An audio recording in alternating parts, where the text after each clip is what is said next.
It happens that one fine quiet day, when the sun's rays were already breaking through the window, a deafening ringing of the telephone was heard. The girl picked up the phone, and it all started with an unexpected call. A voice said that the game had started. The main character realized that she had entered the world of a harem game. When she opened her eyes, she didn't even know when she had fallen asleep yesterday, and she wondered what that call was. The young lady does not understand what kind of room this is, because it is not hers, and she became interested in where she is now. On the bed next to her lay a guy who turns to her and calls her Highness and asks if she is awake yet. The lady looks at him in surprise and does not understand who he is. However, she thinks that he is incredibly handsome and realizes that he is naked. The young man asks if she is cold and whether he should warm her up, and also asks why she needs a blanket. The main character screams and objects, saying that she doesn't need anything. And he asks Her Highness what's wrong with her, and also wonders if he did something wrong during the night. The young lady replies that it is not the case, but suddenly she saw a guy with red hair who was naked. The guy put on a robe, but didn't tie it, and then asks if she wants to watch again. The main character objects and says that of course he showed her his goods here, and then says that she still asks for forgiveness. The man asks what kind of dirty games. This time the girl heard was surprised and told him to tie this robe. The guy with red hair smiled and said that this was nonsense, and he was not going to participate in this farce any longer, and then said goodbye and left. At this time the girl was surprised and told him to stand, and then said that he himself was delusional because she would like him to first explain what was going on here. The fair-haired guy turns to Her Highness, and at that time, the girl thought that she had forgotten about him, and then told him to get dressed too. And at that time, she thought that it seemed to her that she was going to go a little crazy. The young man starts crying and says that he is guilty and that it is all because of him, and therefore asks to have mercy on him, and then starts begging. The little girl looked at him and realized that he was all wounded, and she wondered if he had been abused. However, she understood that now was not the time to worry, but she began to calm him down. The lady says that if he did nothing wrong, then there is nothing to ask for forgiveness for. The girl understands that she simply cannot leave the man to suffer, and then asks if he understood her. When the guy calmed down, the main character thought that she needed to figure it out. She remembers that at first she thought that this room was a hotel, but in the room it was clear that it was residential. And secondly, this guy and that recent man and their language clearly sound unfamiliar, but she doesn't understand why she knows it. The main character thought about something she didn't immediately understand, that this body wasn't hers, and thought that she was sleeping, and it was just a dream. The girl read in the air that with a heavy heart, he admitted that he was forced to have relations with Princess Eldria, and he came to her to confess his guilt and offer to break up, forgive him, and save him from despair. The young lady doesn't understand what it is, and then asks the guy if he sees that thing in the air that looks like a system message. He is surprised and asks what a system message is, and the lady realized that this thing is invisible to him. The main character thought that until he considered her completely ill, it would be better not to ask thoughtless questions, and then she tells him to forget about it. The little girl understands that first of all she needs to calm down and analyze everything, because 3 people were mentioned in that strange game notification. He who swore his love to her was forced to have relations with Princess Eldria. The lady with the red hair asks the guy who that was just now. He wonders if she's talking about Prince Edson Volodya. Hearing this, the girl realized that the last prince was Volodya, and then said that it couldn't be, and thought that it was just like in that notification, and she became interested in whether she really ended up in the game. The baby understands that the cursor moves by itself, and it turns out that the last prince is Volodya, and he is congratulated on completing the quest because he received unforgettable feelings from Edson Volodya. The lady read that an unknown error had been detected and realized that she had been reborn as a minor character in an otome game that someone was currently playing. When the main character woke up, she realized that she had been reborn as a secondary character from the game. And when she saw the error, she thought that it could be because of her, and she couldn't even believe how something like this could happen in reality. The little girl thinks that there is one chance in 10,000 that this is true. However, she became interested in how she can return now because she saw this game notification again. The last prince of Velad, for some unknown reason. He could not become a prisoner and is now her unique ally. However, if she does not get rid of the hatred locked in the depths of his soul, one day he will leave her, and soon she will become the maid of the Princess of Eldria. In order to punish her, she will have to find her weak point and spread scandalous rumors about her, and show that she is an ally in his hatred. The girl realized that it looked like someone was continuing to play, and judging by the notifications, the owner of the body in which she was reborn soon, and then smiled and said that this was no longer a joke. A naked guy asks a lady if she's okay. The main character asks his name, and then explains that she thinks she's lost her memory. The guy says that Her Highness Princess Viot of the Empire is the only blood and flesh of His Majesty the Emperor, and she is 23 years old, and she is the next claimant to the throne. Hearing this, the main character was surprised, and then asked how the Emperor's other children were, and also wondered if he shouldn't have a whole bunch of heirs. The young man reports that His Majesty the Emperor had many mistresses, but he did not wish to have offspring, and she was his only sister, so her position gradually grew, and many sought her favor. The lady asks, "What about Edson?" and then asks if she took him by force, seeing that the guy is a little embarrassed, and says that everything is fine and let him talk. The young man reports that it wasn't that she refused men who came into her arms, but that she was simply more interested in those who resisted her, and Prince Edson Velad also refused His Highness's offer.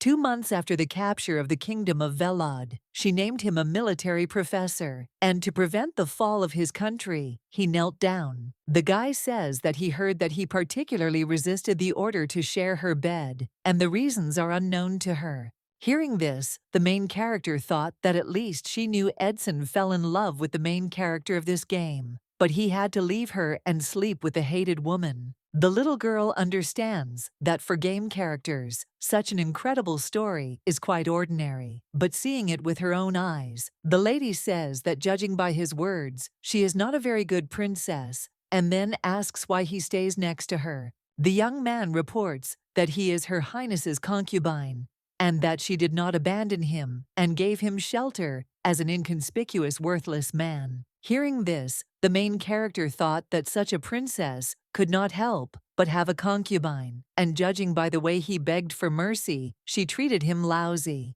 The princess turns to the Nadrik and asks if she can trust him. The guy says that of course he can, and she says that he will have to help her. A few days later, the maid says that Her Highness has been behaving strangely lately and has not left his room for several nights and is holding only one hostage. When the maid saw the mistress, she was surprised and asked if she had left her room. The princess said that they were not too noisy. The maid realized that she had done something wrong, and then said that she had committed a mortal sin. And at that time the main character became interested in whether she had said everything correctly, and also wondered if Princess Eldria would have said so.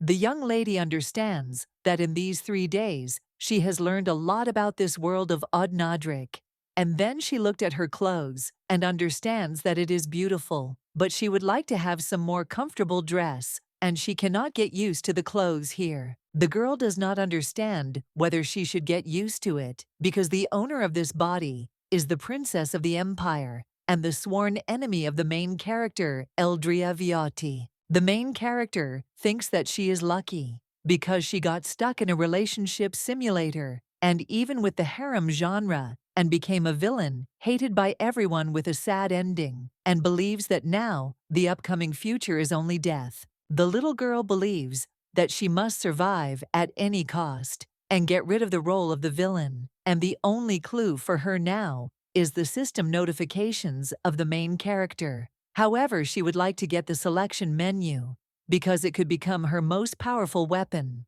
The maid turns to Her Highness and asks if she needs anything. And at that time, the main character thought that she must do everything possible, and then orders Edson to be called immediately. Volodya, the guy with red hair, asks in surprise, "What's going on?" Edson Velod is the main character's man mentioned in the game notifications. The lady offers him to sit down first, and he says that this will be his last service. The lady asks if he says that next time he won't come, even if she calls.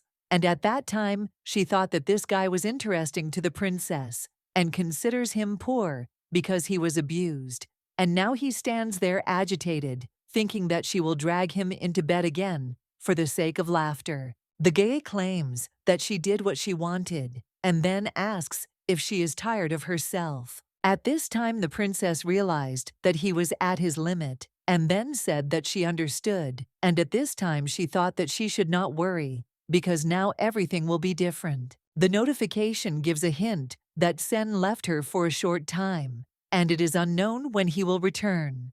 And she has options for an answer and wait. B. Find the princess. V. Go to Rovia, who is waiting in her room. The girl read the name Rovia and realized that this was the name of one of the princess's 3 concubines that Nadrika had spoken about. The lady thought that she was sorry, and if she had chosen the answer, she would have been able to recognize the face of the man who intended to finish her off. A system alert informs her that Rovia tried to kiss her. He laments that she has not come to him for a long time, and if she does not accept his feelings, his love for her may weaken. However, if she, on the contrary, drags out time, then Edson may return, and therefore she must make a wise decision to either accept the kiss or not accept the kiss to have a connection. At this time, the main character was surprised and looked at Edson and thought that it seemed that he alone would not be enough for her. And then she says that let him do what he wants and how he wants. Hearing this, the man was surprised, and she smiled and asked if he regretted that she was letting him go like this. The man claimed that this was nonsense, and she said that she would grant him a plot of land. Edson asks what she is saying, and the lady explains that she has nothing in mind, and that is for sure, and then says that if he wants, he can take any person from the palace with him, and for example, it could be his beloved. The lady looked at the guy and thought that she would try to harm her, and she wondered if he would decide to run away with her. Edson suddenly grabs the lady by the neck, and seeing this, the maid screams and turns to Her Highness and says that there is no one outside, but she will call the guard. The princess assures that everything is fine, but the man tells her not to touch her. The lady offers him to do what he wants and also asks if he lacks gunpowder. The man says that if she lays a finger on his beloved, he will kill her, and then suggests that she remember that he will make her pay for everything, both for making innocent people scapegoats and for considering human lives to be absolutely nothing. The young gentleman says that he will definitely let the whole world know what dirt is hidden behind the seductive appearance, because he believes that she will not like it. The main character asks if he knows her well, and also wonders if she would start talking empty words. After these words, the man knelt down and asked to spare her, and if Uriel was left alone, he would not care what would happen to him. At this time, the young lady thought that now he sees pure evil in front of him, but he understands that in fact, the object of his anger and curses is not her.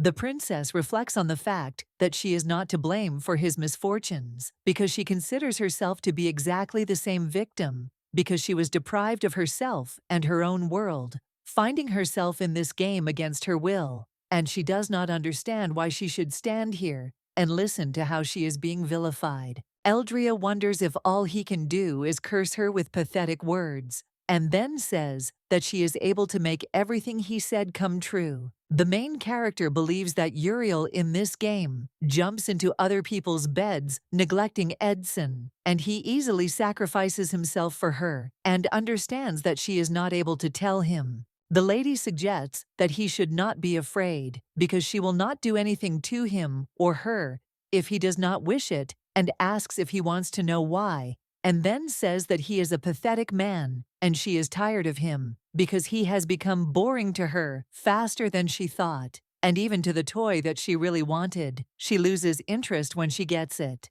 The maid turns to Her Highness and says that she has an unhealthy complexion, and the lady says that she is a little tired. And if you think about it, she has been serving her all day today, and asks her name. The maid says that her name is Hess, and she is His Highness's personal maid, and the princess says that that's all for today, and that she should go and rest. When the main character went to bed, she thought that she was very tired, and thought that she had changed the development of the game, and therefore now she had to watch what would happen next. The system notification informs that in a limited time she has created a connection with Rovia, and so they congratulate her because she has captured his heart a little, and then asks if Edson is. Cycling is entertainment for her. The man with red hair asks if she says she didn't hear the screams of innocent people dying because of her. At this time, the princess thought that her words would sound cruel, but she believed that she had no choice, and then said that she would tell him something very interesting, where his beloved was now with whom, and what she was doing. And at this time she thought that in the end, they were just game characters. Edson tells her to shut up, and the girl thinks that she just needs to get her life back. The lady reports that this woman is now with her concubine, on the same bed where she tumbled with him. Having told this, the princess thought that he would immediately run to check, but she thinks that he did not have the courage to do this. But she assumes that he really trusts her so much, but in any case their trust will collapse, and they will not be able to return to the previous state. The system notification informs that the interests of Rovia towards her have dropped a little. Seeing this, the main character is surprised, because she does not understand, because she thinks that everything was going well. The notification says that Rovia wanted the princess's love, but couldn't get it. After meeting her, he began to sincerely dream of her future together. However, because of her insincere behavior, he began to have doubts. He suspects that she has another man for some time. In no case should he let him know about his relationship with Edson, because today there are 29 days left. The main character does not understand what happened there, since he had doubts, and the notification says that she failed in consoling Rovia because of her inattention. Consolation passive skill, strength is reduced, and sincerity, passive skill level is lowered. The young lady thinks that she is doing something crazy there, and let it all go to hell because she doesn't care what kind of friction they have there, and today she is fed up with it. When the princess fell asleep, she heard someone talking to her, and when she rubbed her eyes, she saw Nadrik. The guy sat on her bed and asked if she had forgotten him. The lady was surprised and asked why he had come, and at that time she did not understand who it was, because the servant who entered her room closely communicated with her, but she could not just throw out the excuse that she had lost her memory. Nadrik reports that he heard that no one came in to her, and then unbuttons his shirt. The lady asks, and at that time thought that he smelled of alcohol and thought that he was drunk. The guy says that she hasn't looked for meetings with him for a long time, and there have always been men to replace her, but now when she sleeps alone, it looks like she's even bored with that. Nadrika claims that Her Highness never called him first, and then asks what was left since he had to visit her. The lady objects and says that she is tired and therefore just wants to sleep. And at this time she thought that if her premonition is not deceiving her, she asks how Uriel is.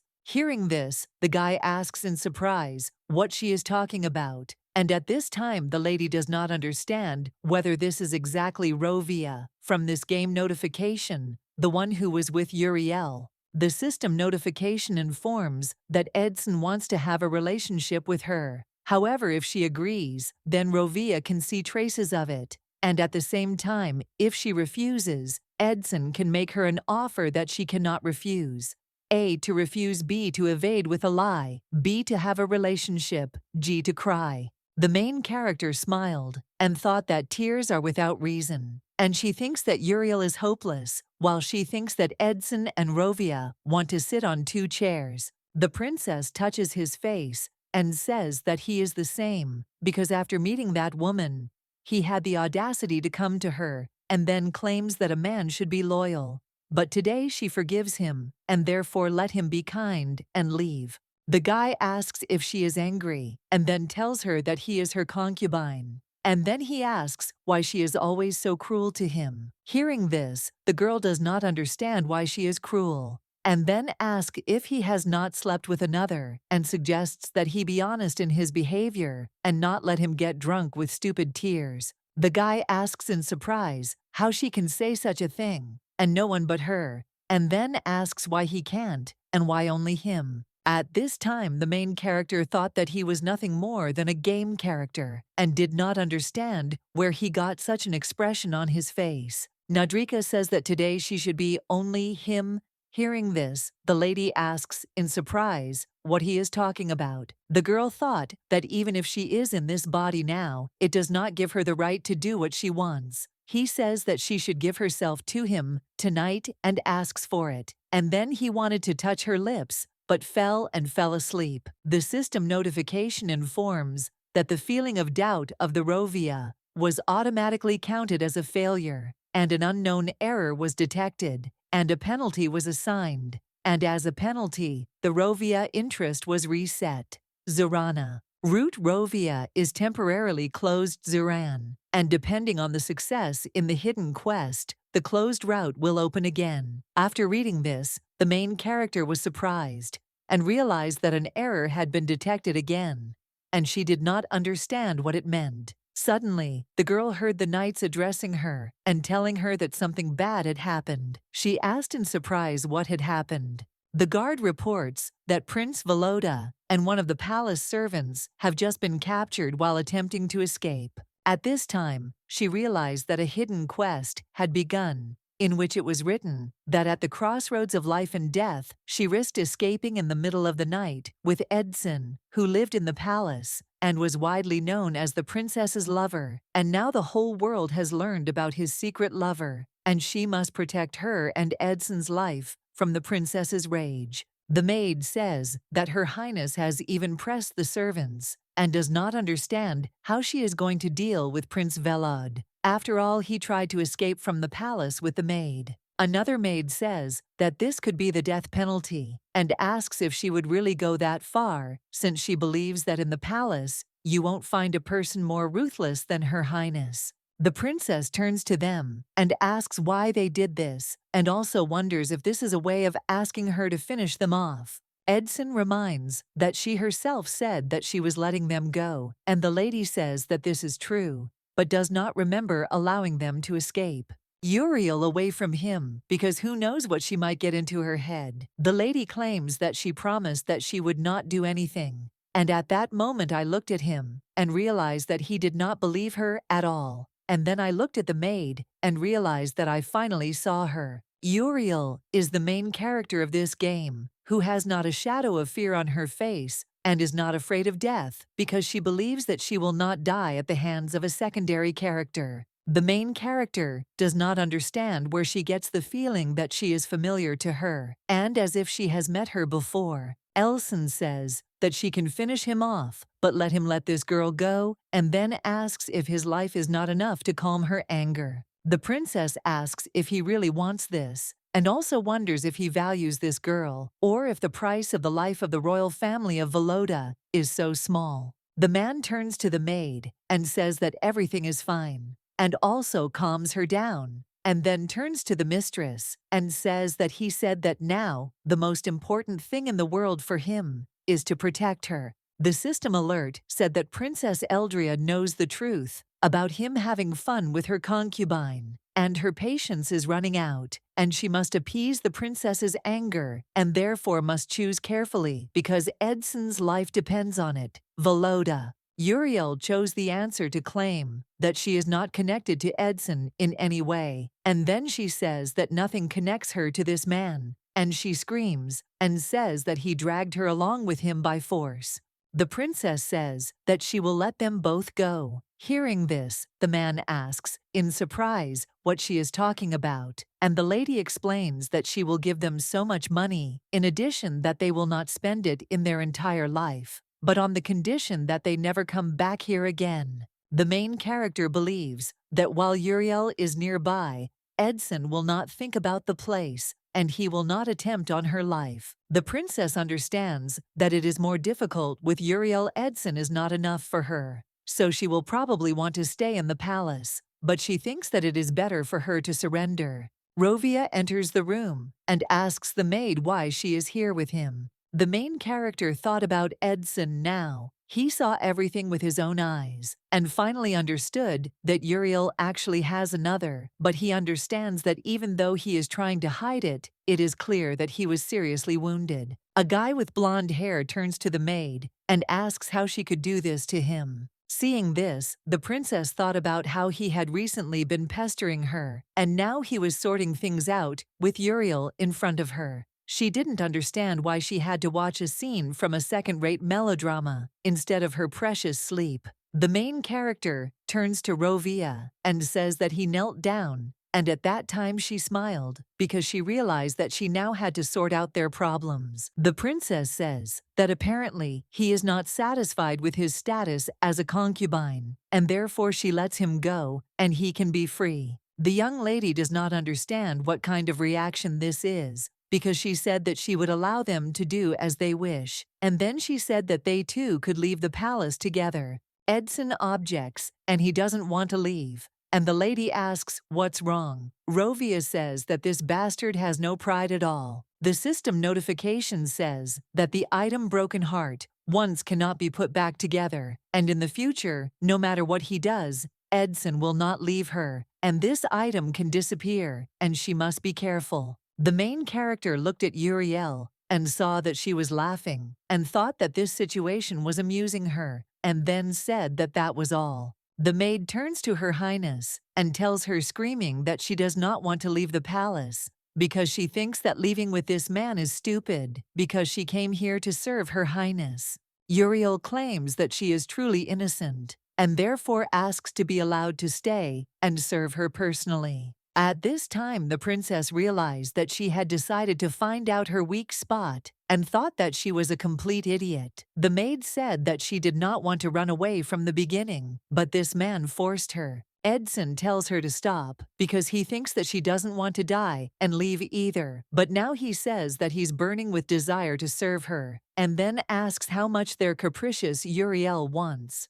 The main character understands that even if she is thrown out, she will not back down and will eventually finish her off. The princess understands that she must finish her off before it is too late to save her own life. Her Highness says that she can do whatever she wants, but let her forget about becoming her maid. Hearing this, the maid says that she thanks, and Edson says that he will also stay here. Hearing this, the princess thought about what it meant. This was only the beginning because the game was just beginning. The system notification informs that at the crossroads of life and death, the quest is completed, and congratulations, and the reset of the interest of Rovia is saved.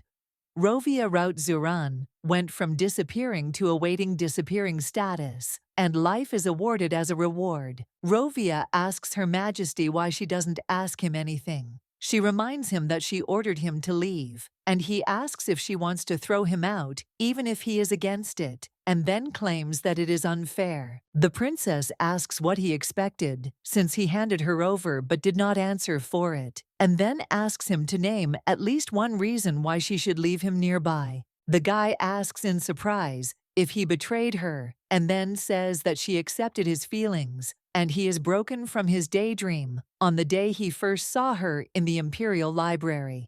The main character says that it's boring because she hoped that he would entertain her better, and then asks if he could do it with another woman, and she would watch. After the first night, she no longer sought meetings with him. Then the guy realized that the princess made him a concubine, and all this turned out to be a dirty game. Her Majesty suggests that he come when he sorts himself out, because she will give him enough freedom for tormenting him before, and at that time, she thought that she had enough worries without it. After all, she still can't finish off Uriel, even if this decision could lead to her death. even if it was the only way to get out of the game, since she can't take a person's life. The girl understands that the game can end like this, with a simple game over without any casualties, because they exist in the same space, and therefore she cannot do something so reckless, and believes that she has missed her last chance. But she assumes that maybe everything is going well, because she managed to send her away. The main character realizes that she can now follow Uriel while she is in the Imperial Palace. The next day, Nadrika asks Her Highness if she woke up, and then says that she brought water. The young lady thought that among all the people she had met here, he was the only one who remained friendly to her. The guy asks if everything is okay, because she has bags under her eyes. She explains that she has been very tired lately, and thought that she has been constantly tormented by insomnia since she was reborn in this body, and therefore believes that this is the reason for her fatigue. The girl reflects on the fact that this is not the first time she has heard this question from her close associates, but she wonders what about them, and then asks if this bruise on her neck is her doing. The princess thought that it was terrible, but she realized that she had no intention of getting into the past so as not to create awkward situations. And then she said that she would lose the question of whether she left this bruise. The guy claims he is being treated, and the lady says, whatever it is, he shouldn't lie to her. The young man claims he is indeed being treated, and he would never lie. The lady says that she will believe, and then asks the maid where the doctor responsible for him is. The maid informs Her Highness that it is forbidden to touch the property of the imperial family because such are their customs, and the guy tells the lady that he is definitely fine because he usually takes care of his own treatment, forgot something, and orders the medicine to be brought. The maid looked at her in surprise, and the mistress asks if she is also not allowed to touch him. The maid got scared and then said that she would bring everything in a moment. The young lady turns to the guy and tells him to undress right now. Upon hearing this, the guy was surprised, but did everything as the lady ordered. The girl tells him to be patient for a little while, but when she saw his wounds, she was surprised at how evil a person can be. After she treated his wounds, Nadrik thanked the lady, but she says that he didn't even look at her. The guy was surprised because she was simply doing something like that for someone like him, and it worried him. Hearing this, the lady reminded him that she had already told him not to show himself weak in front of others. The young man says that he wants to be exactly like this in front of Her Highness, and then asks if this can be done. Eldria thought that she understood that the passion in his gaze was the product of the belief that a real princess was taking care of him, and that he was not seeing her in front of him. And then he said that he couldn't do that. The girl says that she is done with the treatment, and the guy says that there are still wounds below, and asks to show them, and then takes her hand and asks to heal him. At this time, a maid enters the room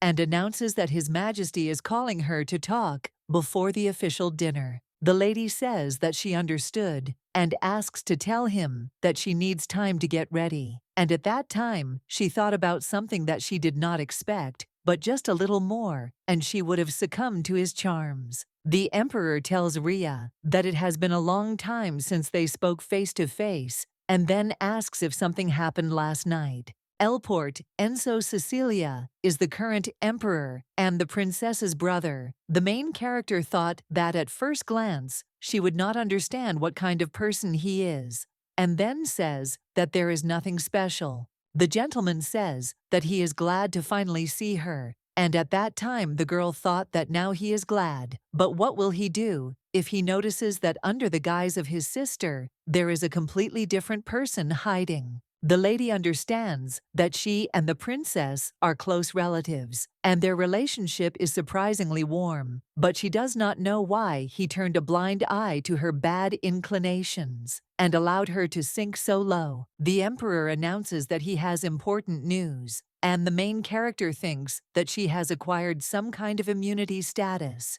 The gentleman asks if she is listening to him, and then says that he called because he wanted to tell her about something, because she was personally interested in the results of the war and the conclusion of a peace treaty with the Rothschild Empire in the Far East. His Majesty says that so at the end of this month, their alliance will come to an end. And the reason was that the defeated kingdom of Borne was unable to pay the huge contribution and broke up into two countries, between which an agreement was concluded on the internal territory of the kingdom of Borne. Enzo explains what he wanted to say, and at that time the girl thought that she screwed up. Since she decided to get into the role of a princess, she had to take everything into account, even politics. The emperor says that he is thinking of handing over power to her and then asks her how she likes the idea. Hearing this, the main character was surprised and then asked in surprise if she heard correctly. He says that if his sister is unhappy, she can do as she wishes. And then he objects and says that in times like these, it is better to actively make connections. And then he calms her down and tells her not to worry because she has plenty of helpers. The emperor reports that her loyal knight is just returning and therefore believes that there should be no problems. Hearing this, the princess asks if it is true, and at that moment she became interested in who he is talking about. His Majesty informs that he will return with great merits and then asks what she will do. Raya asks whether to receive him with honors, and he says that it is a relief for him because she was not at all excited by this news, and he decided that she had completely forgotten him. The princess asks in surprise how she could, and at this time she thinks that she has no idea who it is. Enzo reminds that it was she who sent him into the very heat of the moment and says that time flies so quickly, but he understands that 5 years ago, right after his wedding with her, he went to the front. Hearing this, the main character was surprised because she realized that another favorite of the princess had appeared. The emperor says that he even wondered if this war had arisen only because of discord between them, and then asks who could have imagined that he would return victoriously back to her. The main character thought that their relationship could not be called simply strained because she started a war to get rid of him by sending him to certain death, and he returns with victory. The system notification informs that the border knight will arrive at the palace in 10 days. Faces upon arrival, he intends to find out who she is, with whom he has been exchanging letters for a long time. Until then, she must become the princess's personal maid and arrange a chance meeting with him as the princess's second concubine, since the remaining time is 9 days. The maid looked at Her Highness and wondered what she was thinking so deeply about. At this time, the main character is thinking about how this crazy guy decided to push all his responsibilities onto her, and she doesn't understand how she could have known that everything would turn out like this. The girl remembers that the emperor said that he did not know what changes had occurred in her soul. But when he heard about the events of the previous night, he believed that she was capable of conducting these negotiations because she had enough wisdom and mercy for this. The princess understands that now she looks like this, and the soul in this body is really different. So we can say that changes have occurred because the real princess has disappeared, but has appeared as the one everyone wants to see. And she thinks that this sounds like a bad joke.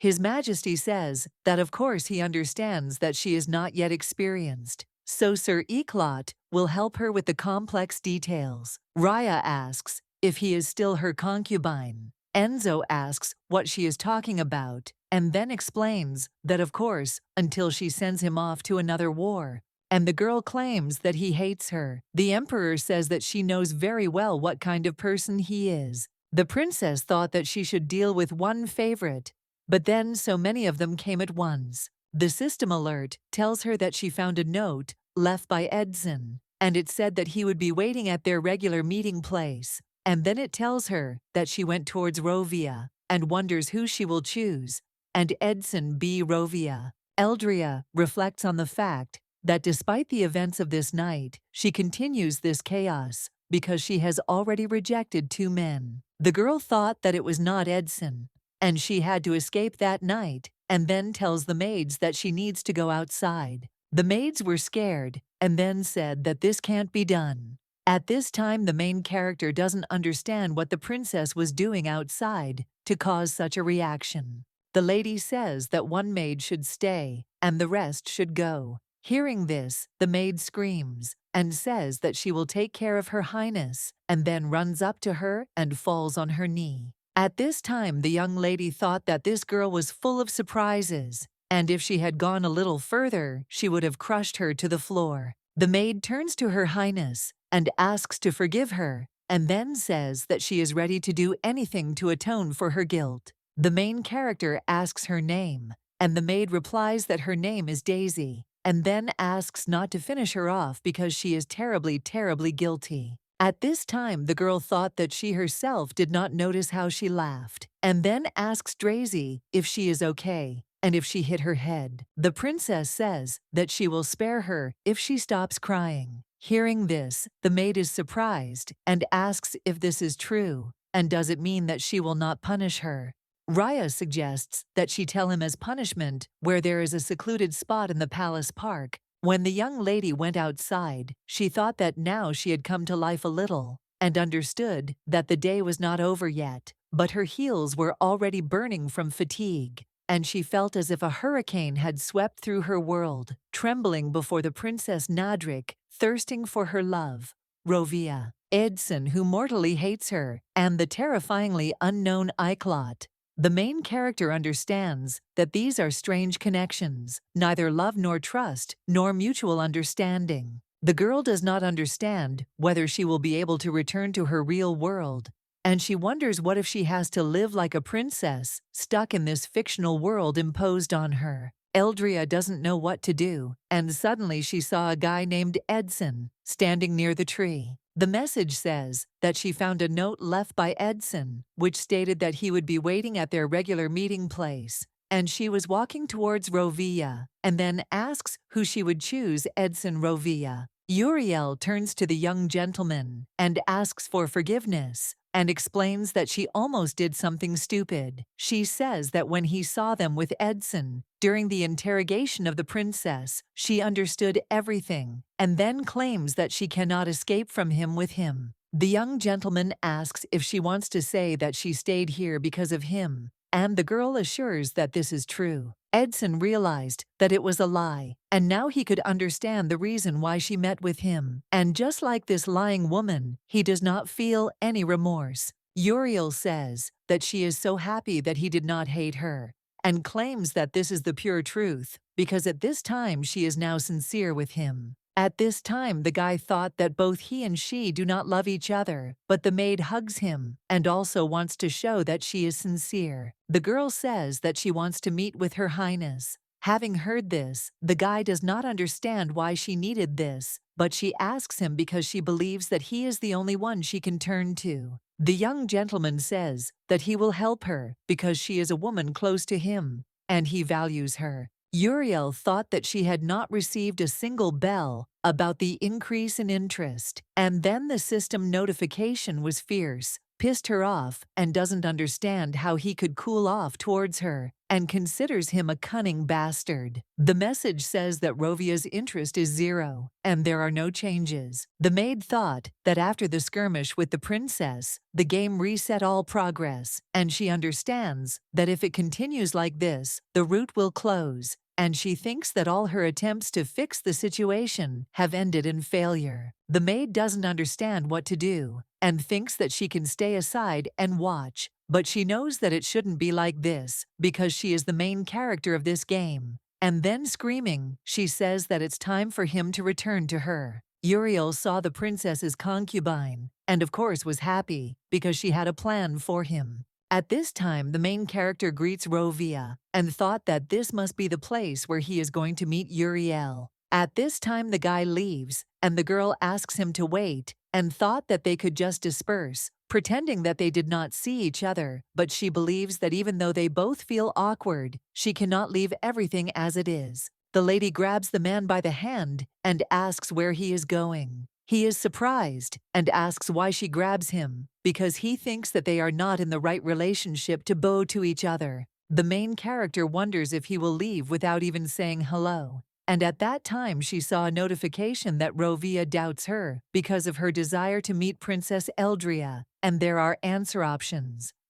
A say that she wants to become a personal maid. B say that she wants to beg for forgiveness. and get Rovia. See, don't say the reason. The young lady understands that she left Edson and went to Rovia and thinks that she doesn't really need him. But no matter how important the place of her personal maid is, she acts so cruelly. The young gentleman asks if she has come to say that she has changed her mind. Hearing this, the princess thinks that she has already said that he has bored her, and that if she drives him away, it will look strange. The lady offers him to stay until he himself wants to leave, but in exchange, he will no longer be a prisoner, a hostage, or a guest. Rovia asks in surprise who he will be then, and the girl explains that she will give him the opportunity to stay in this country, but he will have a position here, and this is what she is offering. The young gentleman asks in surprise if she thinks this is possible for him. The main character asks where he would go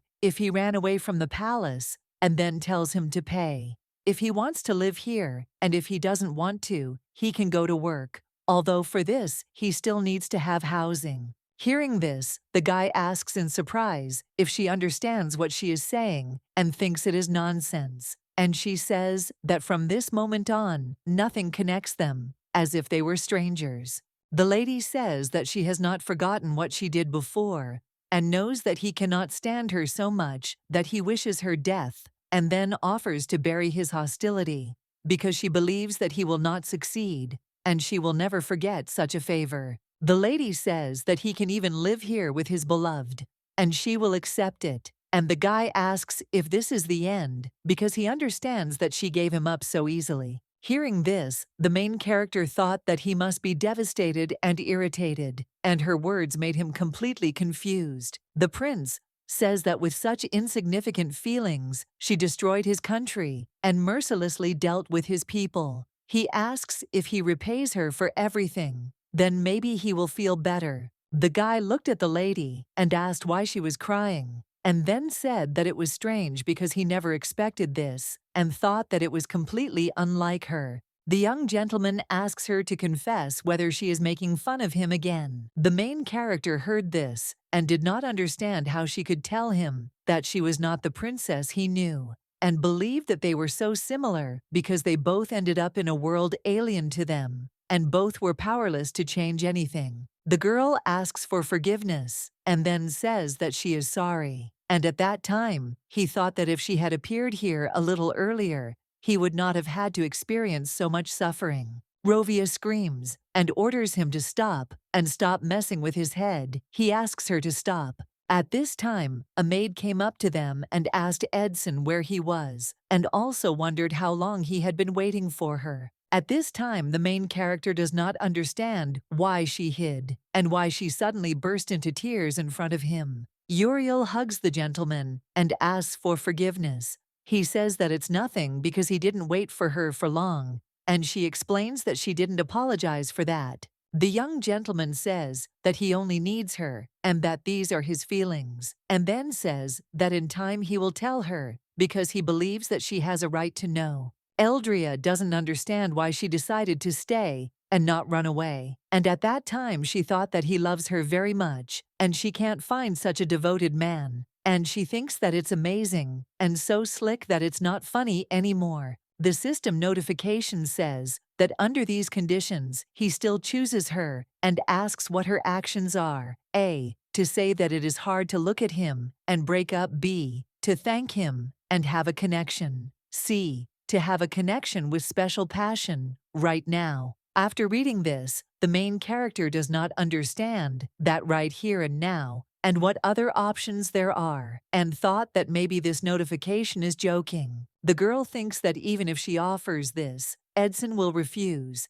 and at that time she thought that he knows that she is hiding here and thinks that she should choose option A. The young lady thought that this girl has no brakes. The young master tells her to wait because he thinks that suddenly someone will see, and the maid says that she doesn't care because they don't need to hide their relationship anymore, and then they kiss. The maids ask her highnesses if she has returned, and at that time the mistress thought that she had hung around there until sunset, until they had had their fun, and that she was tired and only got a migraine. The main character thought that she and Edson were similar, but she realized that unlike her, he has someone dear to him. And when the lady entered her room, she saw the Nadrik, and then asked what happened since his face was gone. The guy turns to Her Highness and says that the woman touched him. And the lady asks in surprise what woman he is talking about. And at that time she thought that Nadrika thinks that she is a princess who has lost her memory, and since she is the current one, she knows this woman. The lady asks if he is talking about Uriel. And at this time she reflects on the fact that she was thinking whether Nadrika is one of the love goals of the game for Uriel.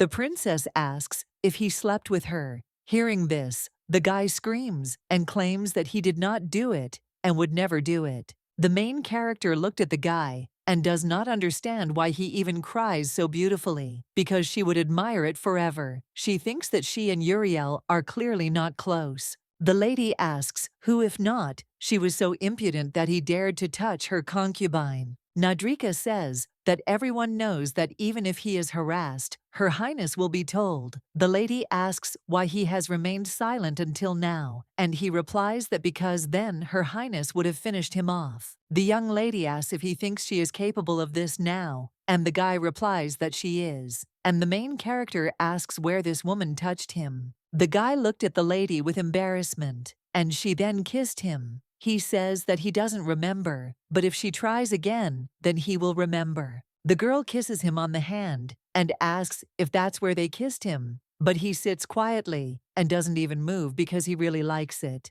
Guards enters the room. He addresses Her Highness and says that he is a gentleman from the House of Lebanon. The knight explains that this man persistently demanded to meet with her, and they tried to drive him away, but he suddenly broke through. The gentleman fell on his knees and claimed that he was guilty, and the princess said that that was enough and let them see him. At this time, the gentleman, hearing this, screams and tells them to take their hands off him because they don't even know who he is, and then turns to Her Highness and asks why she pretends not to recognize him, and then says that he is her favorite, and she said that she will soon give him status. The princess says that unfortunately this will not happen, and then orders to lock him up for the whole night. Hearing this, the man screams and says that he cannot believe it. The gentleman screaming says that she took the rusty one, and as soon as he becomes Her Highness's concubine, the first thing he will do is cut off their heads, and then screaming tells them to let him go. At this time, the main character thought that as soon as they appeared before her, they began to shake with fear, and she thought that apparently it was nothing for the princess to destroy someone's tin. And if it became interesting, are all these bloody traces of her deeds? The girl understands that she does not need a life where everything depends on her, so much that they watch her every gesture, and as if on command cry or smile. The princess approaches the guy and asks if he thinks others can't touch him because he belongs to her, and then hugs him. The guy agrees with her, and the lady explains that he belongs only to himself. The lady says that that is why he acted as he saw fit and did not do what he did not like. Hearing this, Nadrika objects and says that he does not like what Her Highness does not like. She says that it was like that before, and she ordered and he obeyed, but this is not what she wants now.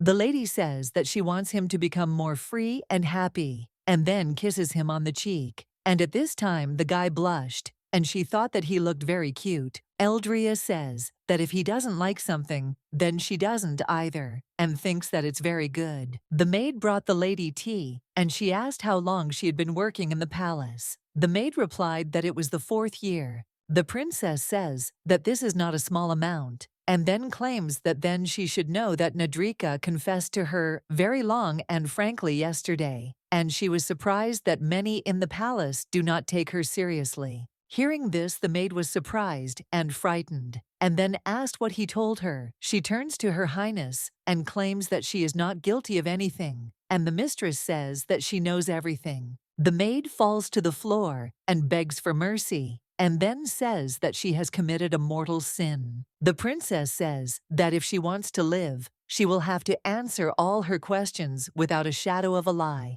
The knight turns to Her Highness and tells her that they caught them, as she ordered, Edric looked at the servants and says that since they all recognize each other, they understand what crime unites them. The main character claims that their shamelessness has crossed all boundaries, and she knows everything they have done. The girl thought that they had a bad example before their eyes, not only in the person of the princess, but also that the owner of the palace himself taught them to humiliate those who were weaker than them, who could mockingly lure anyone into his bedroom and throw them out. The princess raised her hand, and the knight said that he understood, and then pulled out his sword. Seeing this, the maid screamed and turned to her highness and reminded her that she promised to spare her if she told everything. The lady says that she would not like to stain her shoes with blood, and then orders them to be taken outside, and at that time she thought that in fact she does not want red liquid on her hands, but she also could not help but frighten them.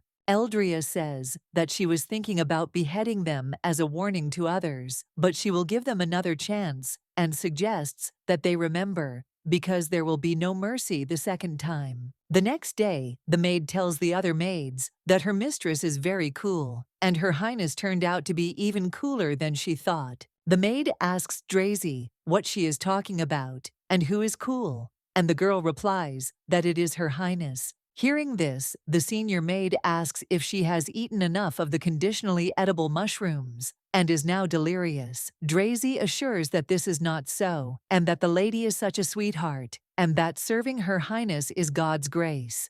The maid asks in surprise if she's crazy, and then wonders if she doesn't know that this princess has killed several servants again. And at that moment, she thinks that this is pissing her off because she had to give herself to some freak in armor so that he would cover her. Drazy says that if her highness did this, then they deserved it. The dark-haired maid asks in surprise what she knows, and it seems to her that she has not yet experienced her wrath. Hearing this, Drazy was surprised and wondered why, and then said that she had, of course, screwed up a little in front of her, but she had forgiven her, and therefore now works hard for her highness, and then asked why she should be punished. The maid asks in surprise what she has done, and at that moment she thinks that it is scary even to ask. Drazy reports that she stepped on her highness's dress and ran up to her, and then slipped and fell right on her, and the lady caught her, and then reports that her highness is a sweetheart. Sitting at the dinner table, the main character says that she wanted to talk to him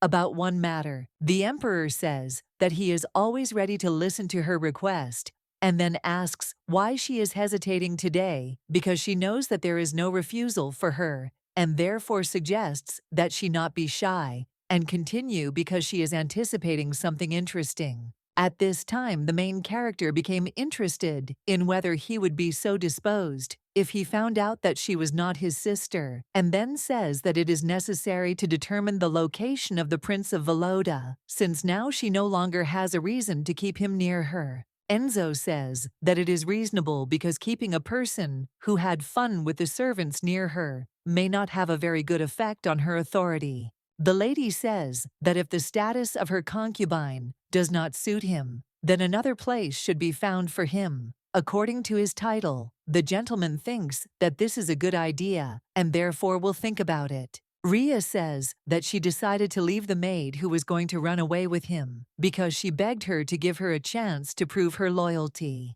The emperor informs that the name of this maid is Uriel. Hearing this, the girl asks in surprise how he knows the name of some maid. His Highness says that he receives reports about what is happening in the palace, and she is a beauty with black hair and scarlet eyes. Hearing this, the main character realized that he immediately changed the subject, but suspected that the emperor was definitely interested in Uriel, and she became interested in what if there was a connection between them in the game. The princess asks Hess how things are going. She says that she has sorted everything out as she ordered. A few days ago, the main character reports that she heard everything while she was waiting for them, and therefore they must be ready to leave the palace tonight. The lady says that she will spare them, but this does not mean that they will escape punishment. Hess tells the lady that she has prepared documents for an urgent dismissal, and the princess says that they will be transferred to another place and will become her eyes and hands there and they are forbidden to communicate with their former colleagues. The lady says that if it turns out that they are hiding something from her again or deceiving her, then they will pay for it, and then says that from this moment on, their lives are hers.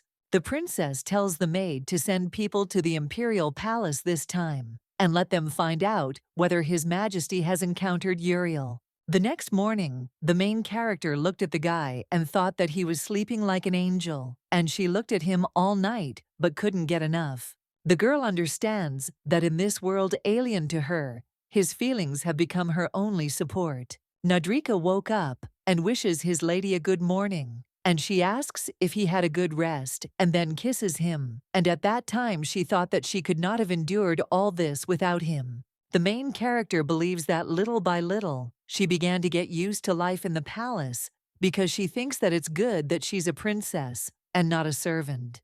When the maids saw Her Highness, they said in surprise that the pantsuit suited her very well. At this time, the young lady thought that she should not imitate the princess's behavior, but maintain a balance between her personality and hers, so that the differences would not be obvious. Drazy looked at the lady and thought that the princess was dressed to go out and wanted to take a walk again, and therefore thought that she should serve her on the walk. At this time, the girl thought that it was written on their faces that each of these maids wanted to go with her, and then asked if she would join them. The maid tells the princess that the weather is very beautiful today, and she has made her tea, and then gives it to her. Drazy says that she is so glad that the lady invited her along. The lady says that she is pleased to hear that. The maid says that she wove this wreath of flowers especially for her. The princess says that it is very beautiful, and then asks if she will teach her how to weave it.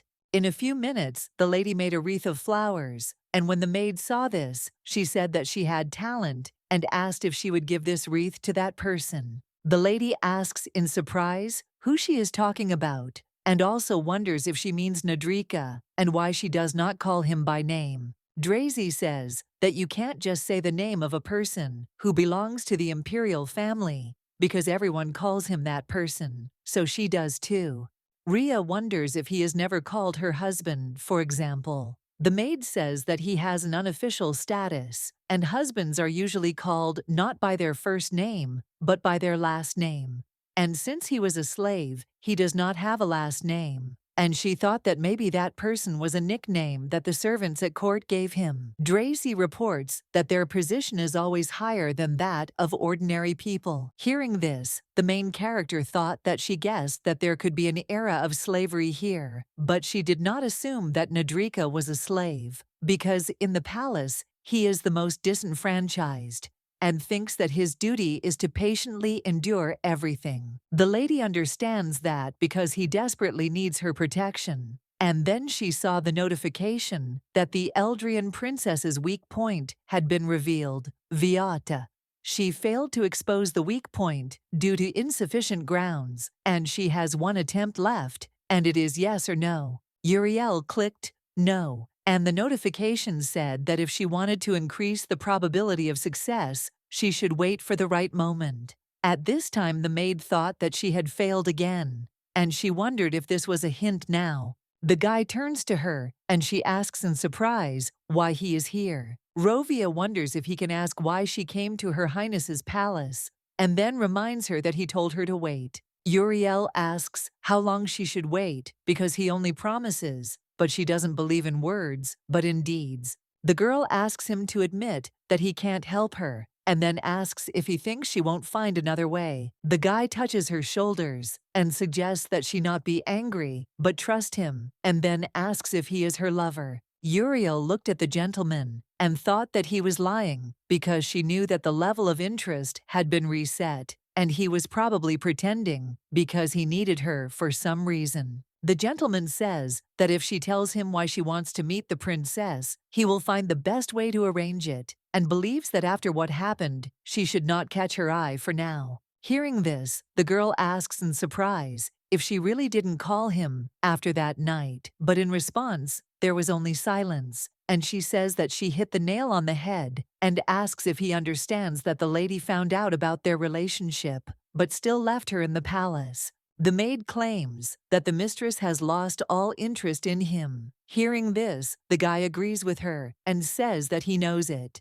The girl doesn't understand that he even knows, because this woman has become a completely different person, and the aura emanating from her, every gesture and habit, even the facial expression is different, and she doesn't understand what happened to her. Uriel suggests that this could be a consequence of her intervention that is now manifesting itself, and she didn't even suspect it. At this time, the main character asks the maids what they managed to find out. The maid reports that no one has seen Uriel in the imperial palace, Rose, and they checked it through Her Majesty's maid, and the information is accurate. The princess became interested in why Uriel had not yet met the emperor, and understands that it is good if they are not connected, but if the emperor himself is involved, then she will not be able to sit idly by any longer, since she knows that Uriel is looking for her weak spot. Hess turns to Her Highness and asks where to put the wreath that she brought, and the princess replies that she should leave it on the table. And at that time she thought about what she should tell Nadrika, that they need to be away from each other for a while. Rhea is thinking about how Nadrika didn't come last night.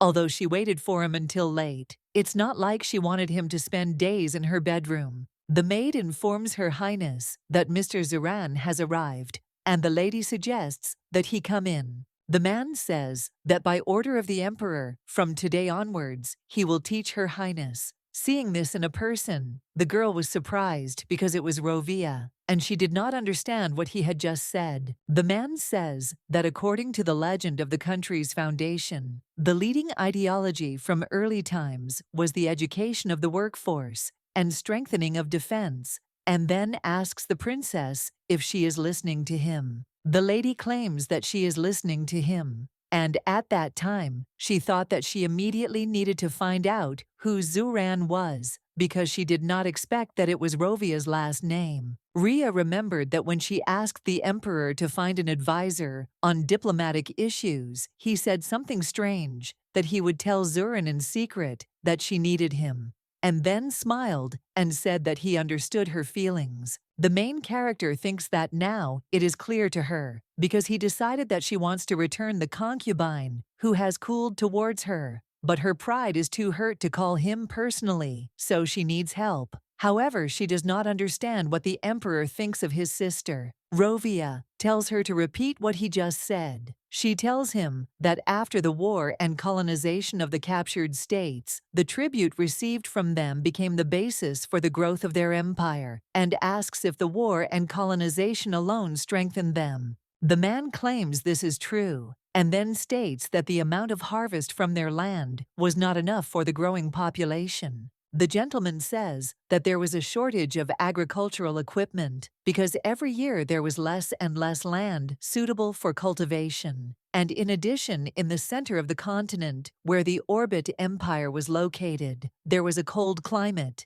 and the situation was worsened by the fact that land rent was increasing, and in cultivated areas, crops were perishing from frost. Hearing this, the girl asks in surprise, how? And he says that their solution was magic. The empire which foresaw its decline expressed resistance to the widespread expulsion and extermination of magicians at that time. Rovia reports that thanks to the possibilities of magic, the borders of their empire have greatly expanded. And in truth, it was possible to expand them even further, but this required a corresponding increase in the army and weapons. The man reports that if you thoughtlessly enslave lands, there is a danger not only of protests by the indigenous population, but also that the taxes collected will not cover the costs of maintaining the captured states, and it is more profitable for them to be colonies. Zuran says that the Born Kingdom, which was geographically favorable, was originally the prey hunted by the Rothschild Kingdom, and the climate in this country was mild, unlike Velodi. Hearing this, the main character asked about Velod. The man explains that Velodi is full of mineral mines, so it is an excellent colonial source of income. And in some sense, it is a treasure trove of gold, silver, various rare stones, and marble. The princess explains that she didn't mean it that way because she thought she had completely destroyed the bike. Rovia wonders if he has noticed any semblance of pangs of conscience in her, and the girl asks if it is because of him that she has no conscience. The man says that he doesn't believe her, but even if she's not playing a prank on him, it's not only her fault. And it's true that the emperor cares very much about Her Highness, but he's too calculating to miss out on a real benefit. The gentleman says that Her Highness wished to capture Prince Edson Voloda and His Majesty, his lands with mines, and therefore their interests coincided, and the emperor satisfied not only her whim, and then says that remorse, and it does not suit her.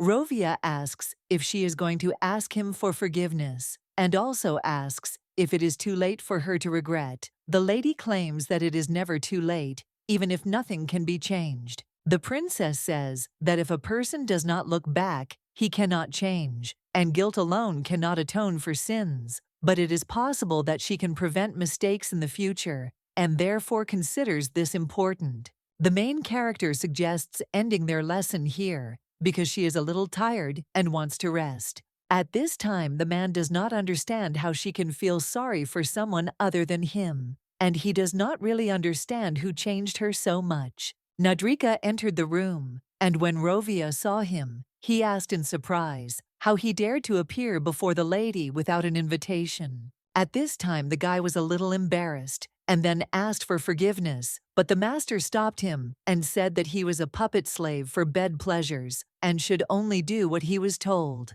and he should rush at the snap of a finger and not show his nose unless called. Rovia asks how he can impose himself so brazenly on Her Highness. The guy claims that he is no longer a slave. The gentleman asks if this cancels his low origin, and then asks if he has decided that since she hasn't let him out of bed for several days, he is irreplaceable, and then tells him to remember his place and behave appropriately and not to delude himself anymore. At this time, Rovia thought about what they say, that Her Highness has been keeping only that man near her for several days now, and seems not to notice other men. And this guy acts as if he means something to her, as if he doesn't know that she can't sincerely love someone. Nadrika asks who he is to talk to him like that, and then says that he betrayed Her Highness and did not even try to beg for forgiveness. And after that, he thinks that he will be able to teach someone. The concubine says that he is impudent, but at least not like him, a wild beast who knows no devotion and compassion. Rovia wonders what is the point of begging for forgiveness if she knows she will not receive it, and the guy claims that there is always a point, even if she knows for sure that she will not be forgiven. The young man came into the lady's room and looked at her sleeping, then took a blanket and covered her and wished that she would certainly have good dreams, and then kissed her. The man asks permission to introduce himself, and then says that he is the captain of the Knights of the Imperial Palace, Leo de Fête, and the gentleman says that his name is Rovia Zuran. 20 minutes ago, the man said that he would recommend her a manual that from now on should become her reference book, because today they found out what level of knowledge she was at. But for a more in-depth study of the material covered, she should read it before their next meeting. The main character says that she understands, and says that on her way from the training ground, she will stop by the library. Hearing this, the gentleman asked in surprise whether she was going to the training ground without the accompaniment of servants, and the princess answered that she was, and at that time, she thought that it would be good to find out about the hiccups from other knights. Rovia asks if it would be better if he accompanied the lady. Hearing this, the lady does not understand what he means, and then asks if she allows it, will she show sensitivity? The man says that this is true, and Her Majesty agrees to let him accompany her. At this time, the main character thought that it was her fault that she got emotional and gave in to him. And then she said that she already knew everything from the official report, but wanted to personally verify the exam for promotion to knighthood, in which Edson decided to participate. Velod. The princess says that he doesn't understand because she's not going to protect him at all. The captain suggests that they admit that it's a misunderstanding, and then says that if you think about it, Her Highness has a separate nightly detachment under her direct command and wonders why she doesn't just assign him there. Rovia screams and asks how he dares to speak in such a tone. Lo thinks that since they came, they should first find out if there is a vacancy there and only then make a final decision. At this time, the young lady does not understand what kind of reaction this is and thinks that the princess has laid her hands on the knightly order. But it is obvious that this man cannot stand the princess and does not even try to hide it, and therefore thinks that it is useless to talk to him further, and then says that it is time for them to go. The knight captain says that the advance party will soon arrive with victory, and therefore he is busy, and asks for forgiveness from His Highness. Raya thought that it turned out that her knightly squad was located next to the 6th training ground. Rovia angrily says that he should go back and teach him some manners, and says that it is clear that he holds a grudge against her since he is Sir Face's closest disciple. Hearing this, the lady thought that he was a friend of the princess's second concubine, whom she had sent off to war, and therefore his disgust for her was understandable. And then she said that Rovi did not teach anyone good manners, because silence was a sign of consent. The girl wonders if sunbathing is allowed on the training ground, since she saw half-naked knights. The man shouts and announces that Her Highness has arrived, and they must get ready and line up quickly. At this time, the main character looked at the naked bodies and did not understand what kind of parade of naked male bodies this was. The knight asks Her Highness if she wants to hunt because he has prepared a helmet and a stronger saddle so that the same thing as last time does not happen.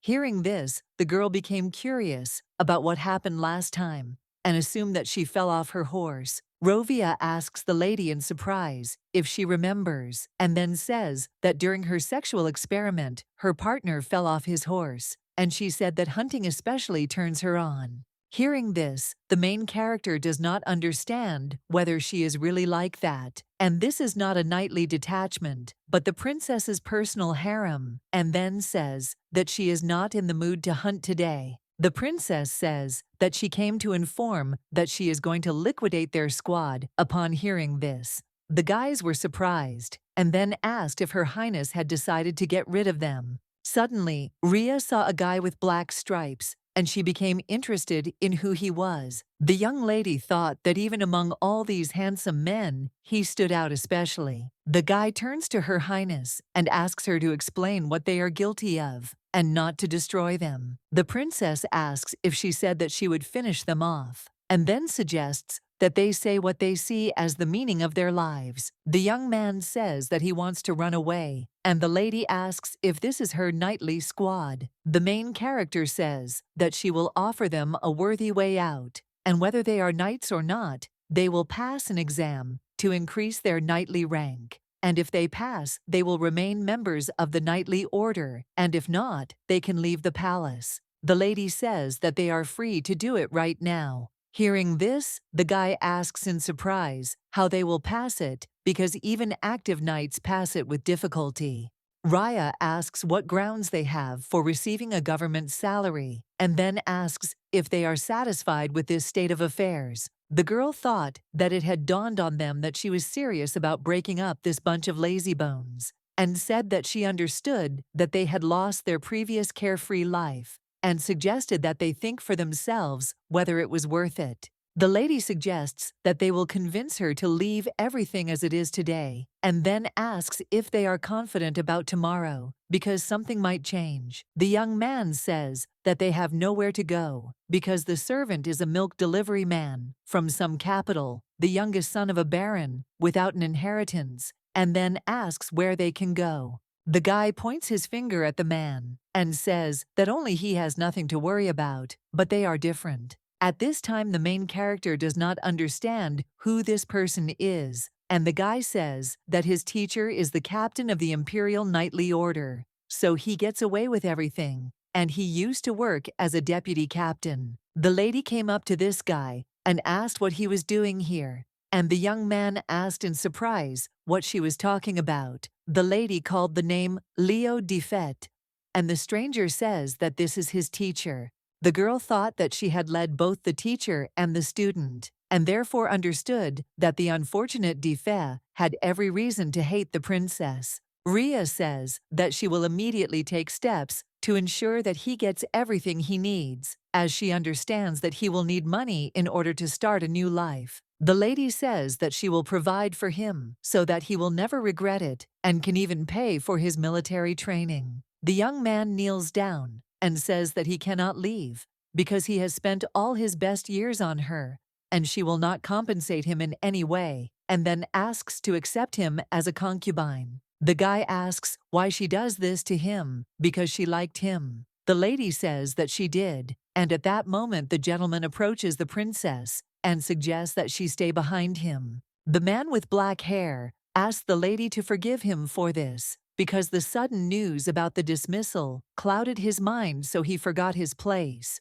But he knows a way to make him remember and then goes to the guy and hits him. The captain's assistant asks Her Highness if she is taking action because he will help her persuade them. The princess says she will do so and then tells him to stop because she can finish him off. The guy says he won't finish him off because he knows where to hit. At this time, the main character thought about what else could be expected, because they were used to being the princess's favorite toys, but she did not understand what this man was doing among them, and why he was acting as if he didn't care. Ria asks if he is happy with everything, and he says, "Who knows?" and then asks if he looks like he is happy with everything. Rovia says that he heard about that man, and his name is Sigurd, and he is from ordinary people, but was the youngest deputy captain, and then says that it is time to go back. The maid turns to Edson and asks him to do everything as she wants, because it is necessary. He asks if it will not hurt her to ask for such a thing,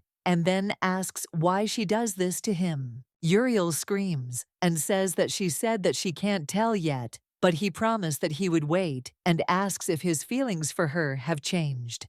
The man claims that his feelings for her are the same, and they will continue to meet as before, and he will be by her side. The girl offers to prove that he loves her, and the gentleman says that he will do as she asks, but only if she doesn't cry. The system notification informs that if he so desires, then let him pass the upcoming exam for the knighthood title, and he will be allowed to carry weapons with him, and he will return his sword and hope that he makes the right choice. Unforgettable feelings have moved from a state of expectation to a state of awakening, and the beginning of awakening 0%, and access is impossible because it is forced to change to a state of inaction. The princess heard how Uriel was grabbed by the maids, and she screamed and asked what they were doing and why she was forbidden to be here. After all, she was a palace maid. The maid asks if she can even pass by this place. Drazy says that it is obvious that she is not just standing there, and then asks if she is going to slip into the princess's chambers and tells her not to create problems for them. Another maid offers to take her away quickly. Meanwhile, the mistress asks what's the matter. Uriel turns to Her Highness and informs her that she has a proposal for her, and it is connected with Edson Veladom, and then says that she won't regret it if she listens to her. The princess says that the two of them are free, and Uriel should follow her. The maid reports that Her Highness has spared her, and therefore asks to be allowed to thank her. At this time, the main character thought that she sees right through her, and then asks if she still expects to become her maid. The maid agrees with her, and then says that in addition to this, she spoke with Mr. Velod, and he is ready to serve her every night as before, and then asks if she would like it. Ria says that she doesn't know how she was able to convince him and what she was hoping for by coming here, and then screaming asks how she can do this to him. Uriel looked at the lady in surprise and asked what she was talking about. The princess said that he loves her and asked if that wasn't enough, and also wondered how one could be so greedy. The young lady understands that in order to achieve her goal, she forced the gentleman to go to the bedroom of another woman, and not to anyone but to her enemy. And she offered him this while looking straight into his eyes, and therefore knows that she burst into tears again in order to convince him. Uriel asks if Her Highness has a little of that which she owns but does not use, and also wonders if it irritates her that she owns Edson's feelings and orders him to give her his heart. Raya suggests that she keep quiet if life is dear to her, and then tells her that it will never be the same for her, and therefore she must accept it. The system notification says that an unknown error has been detected and a new ending has been found to be happy with what you have. Due to the change of the princess, a hidden ending was revealed. When choosing, they will be able to avoid the shadow of death above them and get out of the whirlpool of fate, but will forever be denied endless glory and untold riches. The routes of Rovia will be closed. Zuran and Iklot faces in process. The main character offers Uriel to choose whether this option will suit her, although it is known what awaits them at the end of the game. But it is interesting whether they will return to their world or will be stuck in this one forever. But maybe eternal peace awaits them. The system alert tells them that they can't turn back, so they have to decide wisely and choose to be happy with what they have, or not to choose, because this is the only happy ending where they don't have to finish each other off.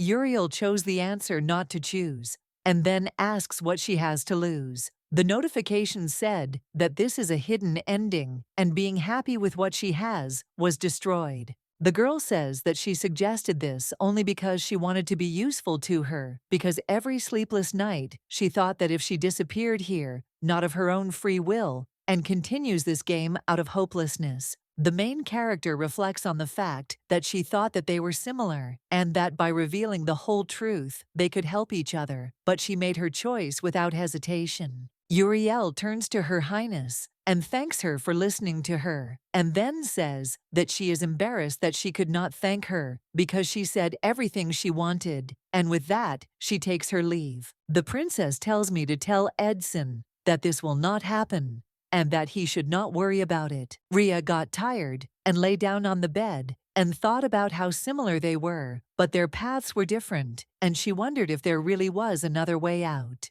When Drazy saw Uriel, she asked in surprise what she was doing here, because she was forbidden to be here. The maid asks if she heard, and then says that the ban has been lifted. Drazy asks in surprise how it was lifted since she was the one who caused such a fuss yesterday, and therefore thinks that it can't be. The dark-haired maid asks what she is saying and how she can lie, especially when it concerns Her Highness, and then says that she was right because their mistress is such a magnanimous person. Uriel says that they talked to her, and from that day on, she became her personal maid, and now you are carrying out her first assignment. Drazy asks in surprise what she wants from her, and the maid says that this assignment concerns her, and Her Highness said that she cannot simply enjoy her company. Hearing this, the maid was surprised, because she did not understand why Her Highness did not say this personally. Uriel reports that she has a secret matter, and the work is not difficult, and therefore she must try to do it as discreetly as possible, and simply pass this note to the person who is currently at court. At this time, the princess grabs this note and says that she does not remember giving instructions, and then says that she wants to see what is in the note. The lady reads that Sir Teleris sends her a gift as a greeting, and this will dispel his fatigue after a long journey. Rhea says that now it's clear to her that this girl is very young and inexperienced, and is completely to his taste. Uriel turns to Her Highness and asks her to wait, as she will explain everything, and also asks her to listen to her. The main character grabs her by the neck and says that she is good because it is written plausibly, because if something had happened, everyone would have believed that she did it, and then asks if this is what she was counting on. The young lady thought that her own system alerts had given her a hint. Last night, the servant was convinced by her storytelling talent. Rhea realizes that this time the servant just stepped out the door and immediately began to act, and she wonders what she is trying to find out. The system alert says that this is a dirty rumor, and the rumor is that the Marquis of the South, Telerus Brita, is taking away from the palace the maids that suit his taste and therefore understands what she wanted to do with this information. Ria asks why she needs this and what benefit she will gain from destroying this gullible girl, and then tells her to answer. The system alert says that this is a useless weak point of Drazy Fran, and this is not a mistake, but such a minor weakness that it is considered a failure, and she only angered the princess, so she recommends never to mention it. At this time, the main character thought that she first saw the system window, revealing a weak spot when she was with Drazy on a picnic, and she thinks that someone blabbed about them, if because of her, this girl almost got into trouble. The princess asks if this girl is hers, an inanimate person, because she doesn't understand how she can do such a thing, and thinks it's low. Uriel explains that she tried for her sake and wanted to earn her forgiveness and help her win her favor because she knows that this aristocrat has real power in the south. The main character says that since it is for her sake, she will give her the opportunity to earn her forgiveness, and then says that she will go instead of Drazy. At this time, a woman enters the room and asks Uriel how she could leave her place and realizes what she is doing. The princess looked at this lady and became interested in who she was. The chief maid of the imperial palace bows her head to Her Highness and informs her that she has shown disrespect and therefore asks for forgiveness. The head maid of the imperial palace personally stood up for Uriel and then told the maid that no matter whose order she was following, she should have informed her that she was going to Her Highness's palace. The maid asks Her Highness if she is angry about this. Ria asks in surprise, what is going on here? System alerts say that this is the Emperor's interest, and to her that she stole 2 men from the princess and escaped her wrath. The Emperor has a strong interest, and he is going to get to know her, but while he is interested in the palace, no one will harm her. The Emperor is very fickle, so she can easily bore him, and she needs to successfully conduct 6 random meetings while his interest lasts. A special route L port will open for success in this quest. Enzo Cecilia. The young lady realized that the emperor of this country himself was interested in her. The main character reminds that she asked the maid why she was here, and at that time she thought that the special route, and this is the first time this has happened, and she became interested in what would happen if the emperor united with Uriel. The princess assumes that he may decide to kill his own sister, and therefore understands that she should not sit back and wait for her end. The head maid apologizes for the disturbance, and the mistress says that she doesn't need her apologies, and if she came for Uriel, she won't let her go so easily, at least without due punishment. The maid asks Her Highness to calm down, and then says that she was carrying out His Majesty's order, and it was she who conveyed it, and therefore is ready to accept the punishment in her place. Hearing this, Ria realized that this was nonsense, since the maid was trying to pull off the disclosure of a weak spot, and the Emperor could not be involved in this in any way. But if you believe the system notification, he is interested in Uriel.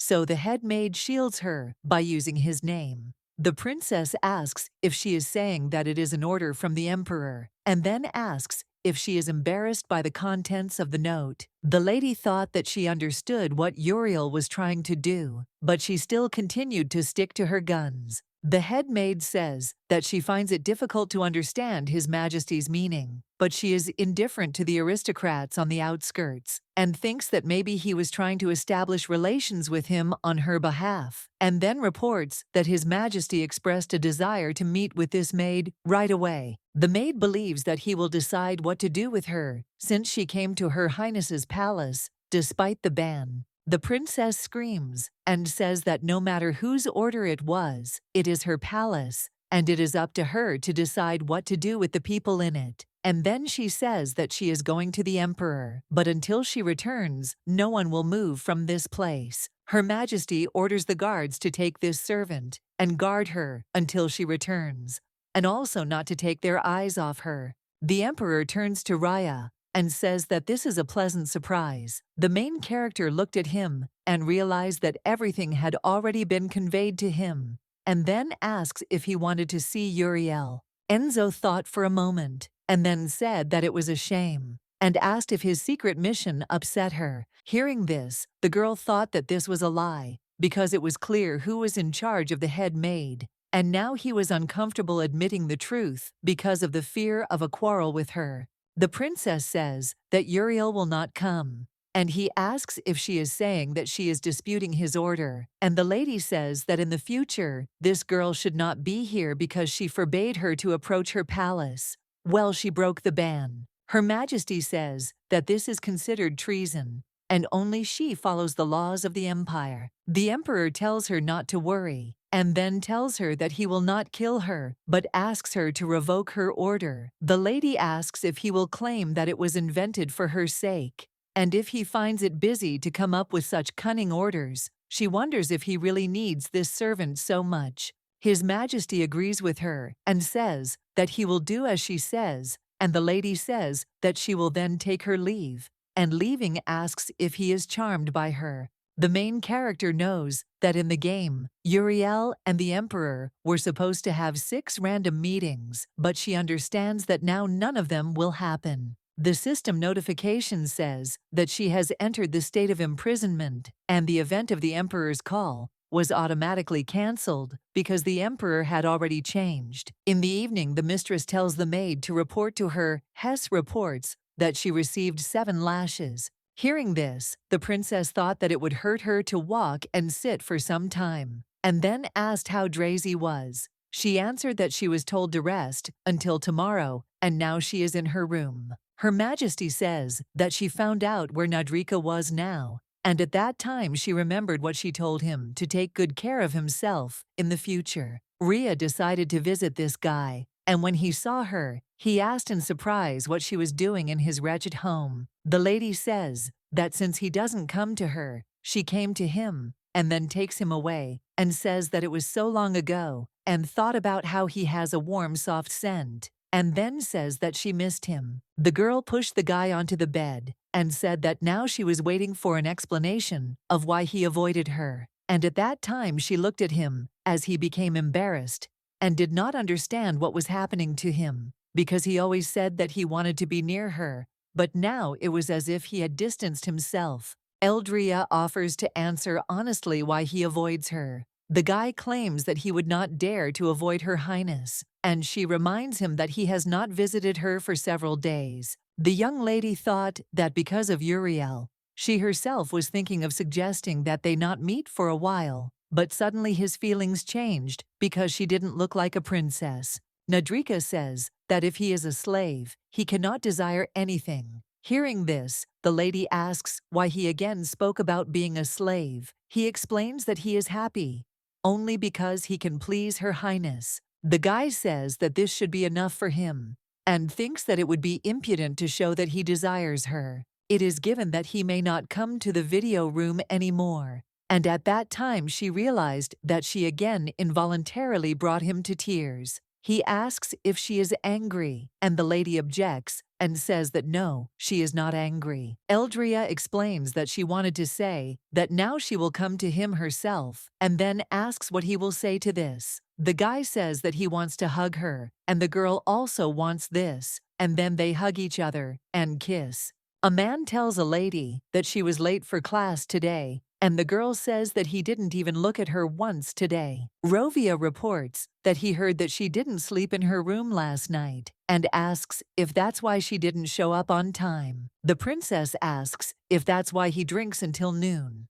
He replies that how he entertains himself after work is none of her business, and that she shouldn't worry because he knows how to drink. The young lady reminds him that he recently broke into her bedroom and asks how much he drank. Then the man remains silent in response, and she smiles and says that he was not such a bore then. Suddenly, the maid opens the door and screams as she addresses Her Highness, and then asks why she is sending her to another palace and cries. The main character says that it is strange because everyone here is crazy with fear and dreams of transfer, and then asks why she objects. Drazy fell to her knees and cried, and then said that she did not want to go to another palace, and asked if she could stay with Her Highness. The princess understands that what happened yesterday greatly shocked Drazy, and therefore she decided for her own good to transfer her to another palace, because she understands that anything can be expected from Uriel, so she should not be lost sight of. The main character realizes that she should keep her friends close and her enemies even closer, and then says that she can stay if she wants because she does not hate her. The system notifications said that the state of confinement was cancelled, but the state of infirmity remained. Edson Velode went out to meet her to take her to the room, but then she might miss the opportunity to discover the hidden event, and then asks if she will go with him. And the answer options are: A. Refuse, B.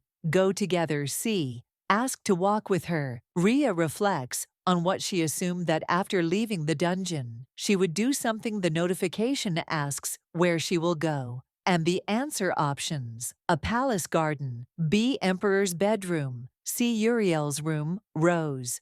The lady chose the palace garden. When the girl came into the garden, she turned around and saw the maid, and thought that no one had given her painkillers, and she could barely walk, but she thought that she should endure it because it was too light a punishment for what she was going to do to Drazy. The princess thought that you were alarmed by the game notification that she saw earlier, that the emperor is very fickle, so she can easily bore him, and she needs to successfully conduct 6 random meetings while his interest lasts.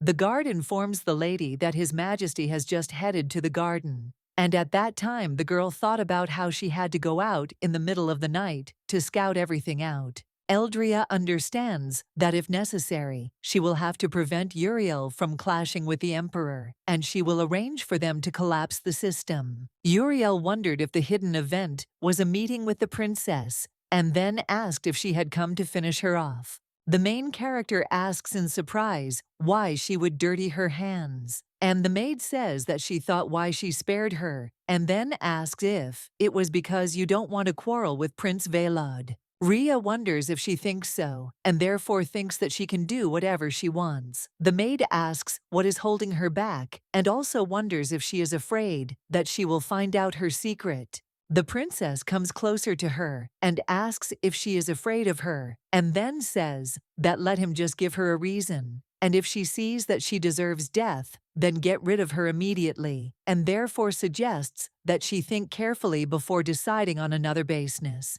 Uriel says that he thanks Her Highness for her good advice, and the lady says that she will see how well she understood her words and suggests that she disappear. The young lady reflects that he hopes that this was enough to prevent the maid's meeting with the emperor. The system notification congratulates her because the chance meeting was accomplished. The main character read that Uriel ran into the emperor while staggering Slag to her room. The emperor was confused if she did not interest him. Now he would avoid meeting her, and the answer options are: A. Pretend not to recognize him, B.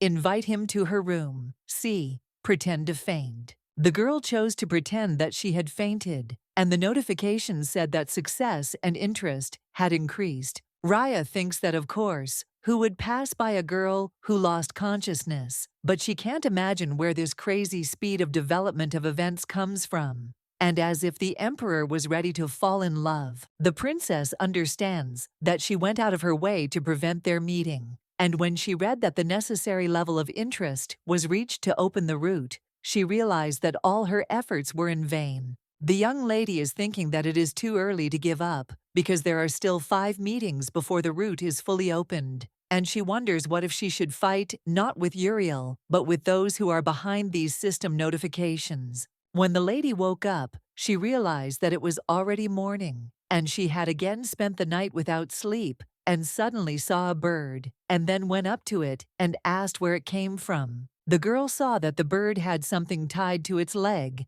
and when she took the note, she said, Aiden Frank. The maid asks in surprise if she just said Aiden Frank, and then says that she came to clean up. Ria asks if she knows this place. Dryden says that of course she does, because it is a large guest house in the city, and she even spent the night there once when she left the palace on an errand. The main character looked at the note and thought that they were not afraid to send a postal bird directly to the princess's chambers, and also secretly invite her to meet in the guest house outside the palace. And she thinks that if the system invites her, then she is obliged to go. Uriel since that night, but she understands that due to the high level of interest, Uriel has a lot of time for random meetings, and therefore she behaves more cautiously than usual. Sometimes, system notifications about Edson pop up, but he returned the freedom and sword, taken away by the previous princess, and the main character thinks that it is better not to mess with him anymore. Eldria thinks that it is good that the day of the meeting indicated in the message is tomorrow, because she understands that at least today she can breathe a sigh of relief. Drazy turns to Her Highness and says that she is very offended because strange rumors are circulating about the lady. Hearing this, Rhea thought that the princess who had acquired a bad reputation suddenly became more reserved, and it was difficult to imagine what the servants had come up with. The maid reports that they say she has her eye on women. Hearing this, the girl, while drinking tea, spat and asked if she was sure about it. The maid claims that she is sure of this because the maids constantly whisper that she communicates too closely with the girls. Drazy says that if she goes to them and wants to put in a word, they immediately fall silent and run away, and asks the lady if she can imagine herself doing this because she sees that the lady is working, devoting herself entirely to the affairs of the empire. At this time, the main character thought that the poor girl did not even understand what they were saying about her. The maid says that she cannot repeat such a thing, and the mistress asks what is the matter and also wonders whether she should call other maids and ask them. Drazy says that it is not necessary because she herself will say it. And then she says that they say that Her Highness is buying young slaves and that they will die before the end of the year. Hearing this, the princess says that she doesn't understand what this is about, and the maid agrees with her and says that this is some kind of nonsense. The system notification informs that the last prince of Volota and congratulates on the completion of the quest. This is the disclosure of a weak spot and a successful scandalous rumor. Raya realized that this was Uriel's evil tongue, and she understands why she is not surprised. But something worries her, and she is interested in whether this rumor is really unfounded. The young lady understands that the deadline is too specific for simple gossip. The end of the year is approaching, and it is already soon. The system notification congratulates the lady because she has successfully collected all the clues and asks to check the result. Now and then reports that the stolen thing is in the princess's bedroom. The main character tells the maid that that's all for today, and she wants to rest. And at that time she thought that these were the princess's dark deeds again, and she became interested in what and from whom she took. The girl thinks that it can't be that she took something from some servant and kept it in her bedroom, and she wonders if this is the very secret that Uriel shouldn't have gotten to the bottom of. Rhea doesn't understand that if those rumors about the princess are true, and she is the only one who doesn't know about it, and Uriel with her gossip made everyone remember what is really going on. Uriel ultimately wanted. The lady reflects on the fact that it is already clear that her goal is to lead the princess to ruin, and that for this she needs the strength and support of the key figures of the game of reactionaries who are dissatisfied with the existing authorities. If Uriel lures them to his side, the princess will lose everything including her life. And even if she is the only heir to the throne, this is possible if the majority of aristocrats become against her, and then any slightest reason will be enough to carry out a coup. The main character understood why rumors and searches for a weak spot were needed, and why Uriel seduced the princess's men, ideal candidates for the role of witnesses. System alerts report that unexpected quest, Eclot Face, enters the capital, leading a victorious march. In the letter he sent, he asks her for personal information about the princess of Eldria, but it is her will to answer him. A skip B do not skip.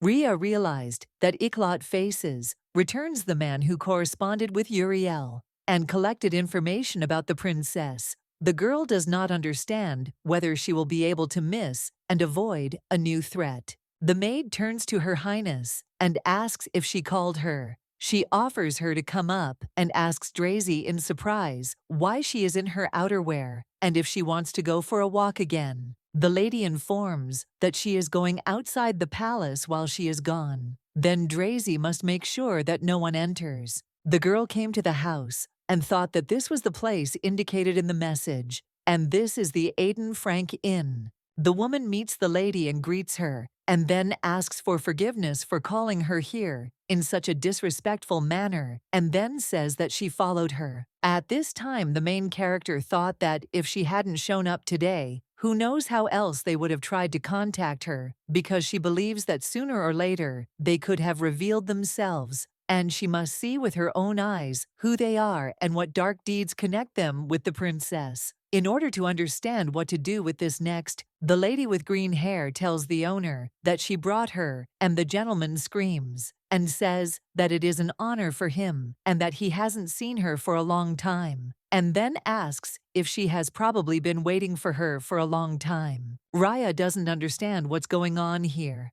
and then asks if it's not dangerous to meet in broad daylight. He says that's the point, because during the day there are a lot of people on the streets, so it's easy to get lost in the crowd.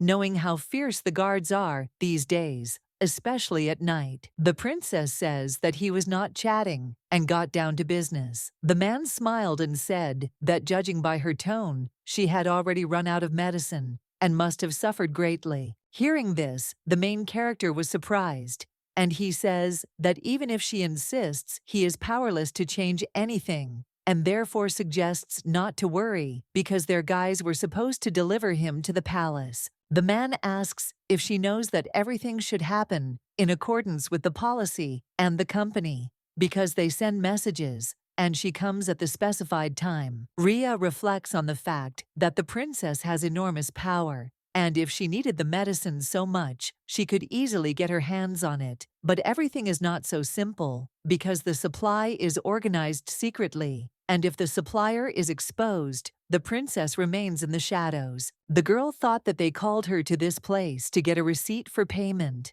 and judging by his words, the princess is constantly dependent on drugs, and therefore she believes that the princess's weak point is drugs. Eldria thought that since she had been in this body, she had managed without them. I think she was lucky that the princess's addiction had not been passed on to her, and she doesn't understand whether this is also a system error. The man asks her if she would like to see the newly arrived children, and then orders her to bring them. Young men with chains on their feet enter the room. The gentleman wonders what is going on and asks the lady if she hasn't found anyone to her liking. At this time, the main character realized that this rumor was true, and then asks what origin these slaves have. He answers that they are Velo. The princess bought everyone after the word Velod, and she wanted to refuse the offer of this scoundrel at that very second. But she could not leave these innocent children to die, but she understands that she needs to think about what to do with them next.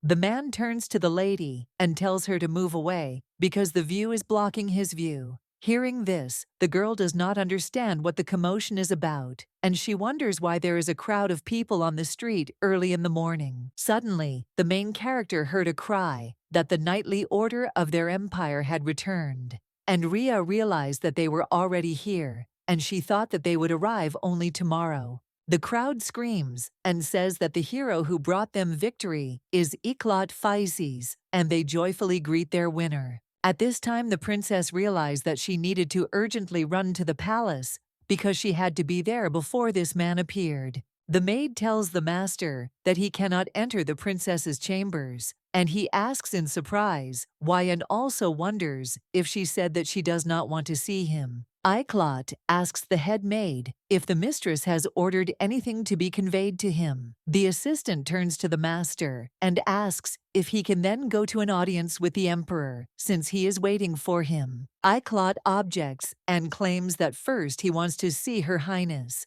But at this time, the assistant thought that it was generally impossible to persuade him. The gentleman says that he must personally make sure that everything is okay with his mistress. Hess, screaming, tells him to stand still because His Highness did not give orders regarding him. Iklot orders that she be informed that he has arrived and then asks if all of Her Highness's confidants are so incompetent, since he believes that entrusting the care of her to such people is incomprehensible. The master orders everyone to move aside, and then steps into the room to the mistress. He asks Her Highness if she is okay, and then turns to the maid and tells her not to stand there like a pillar, but to open the door for him. Drazy says, in fear that she cannot do this without Her Highness's permission, and the master orders her to open it, because he will not repeat it again. At this time the maid became very scared, because she does not understand where Her Highness is disappearing to, and when the maid opened the door, she saw the mistress lying in bed.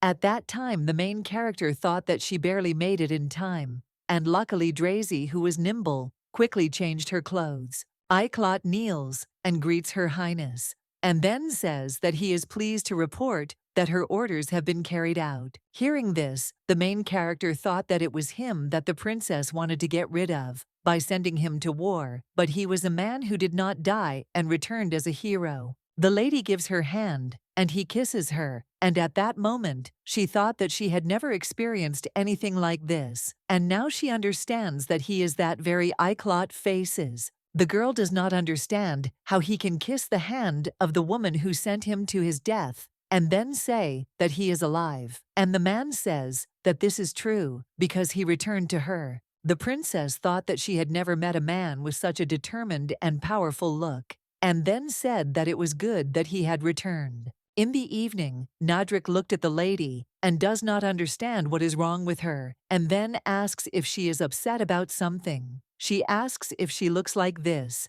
and then suggests that he not worry because she was just thinking a little. The guy says that he heard that this man is back in the palace, and also wonders if he offended her in any way. She objects and says that there is nothing like that. At this time, the girl thought that having got into this game, she was most afraid of the Iclot.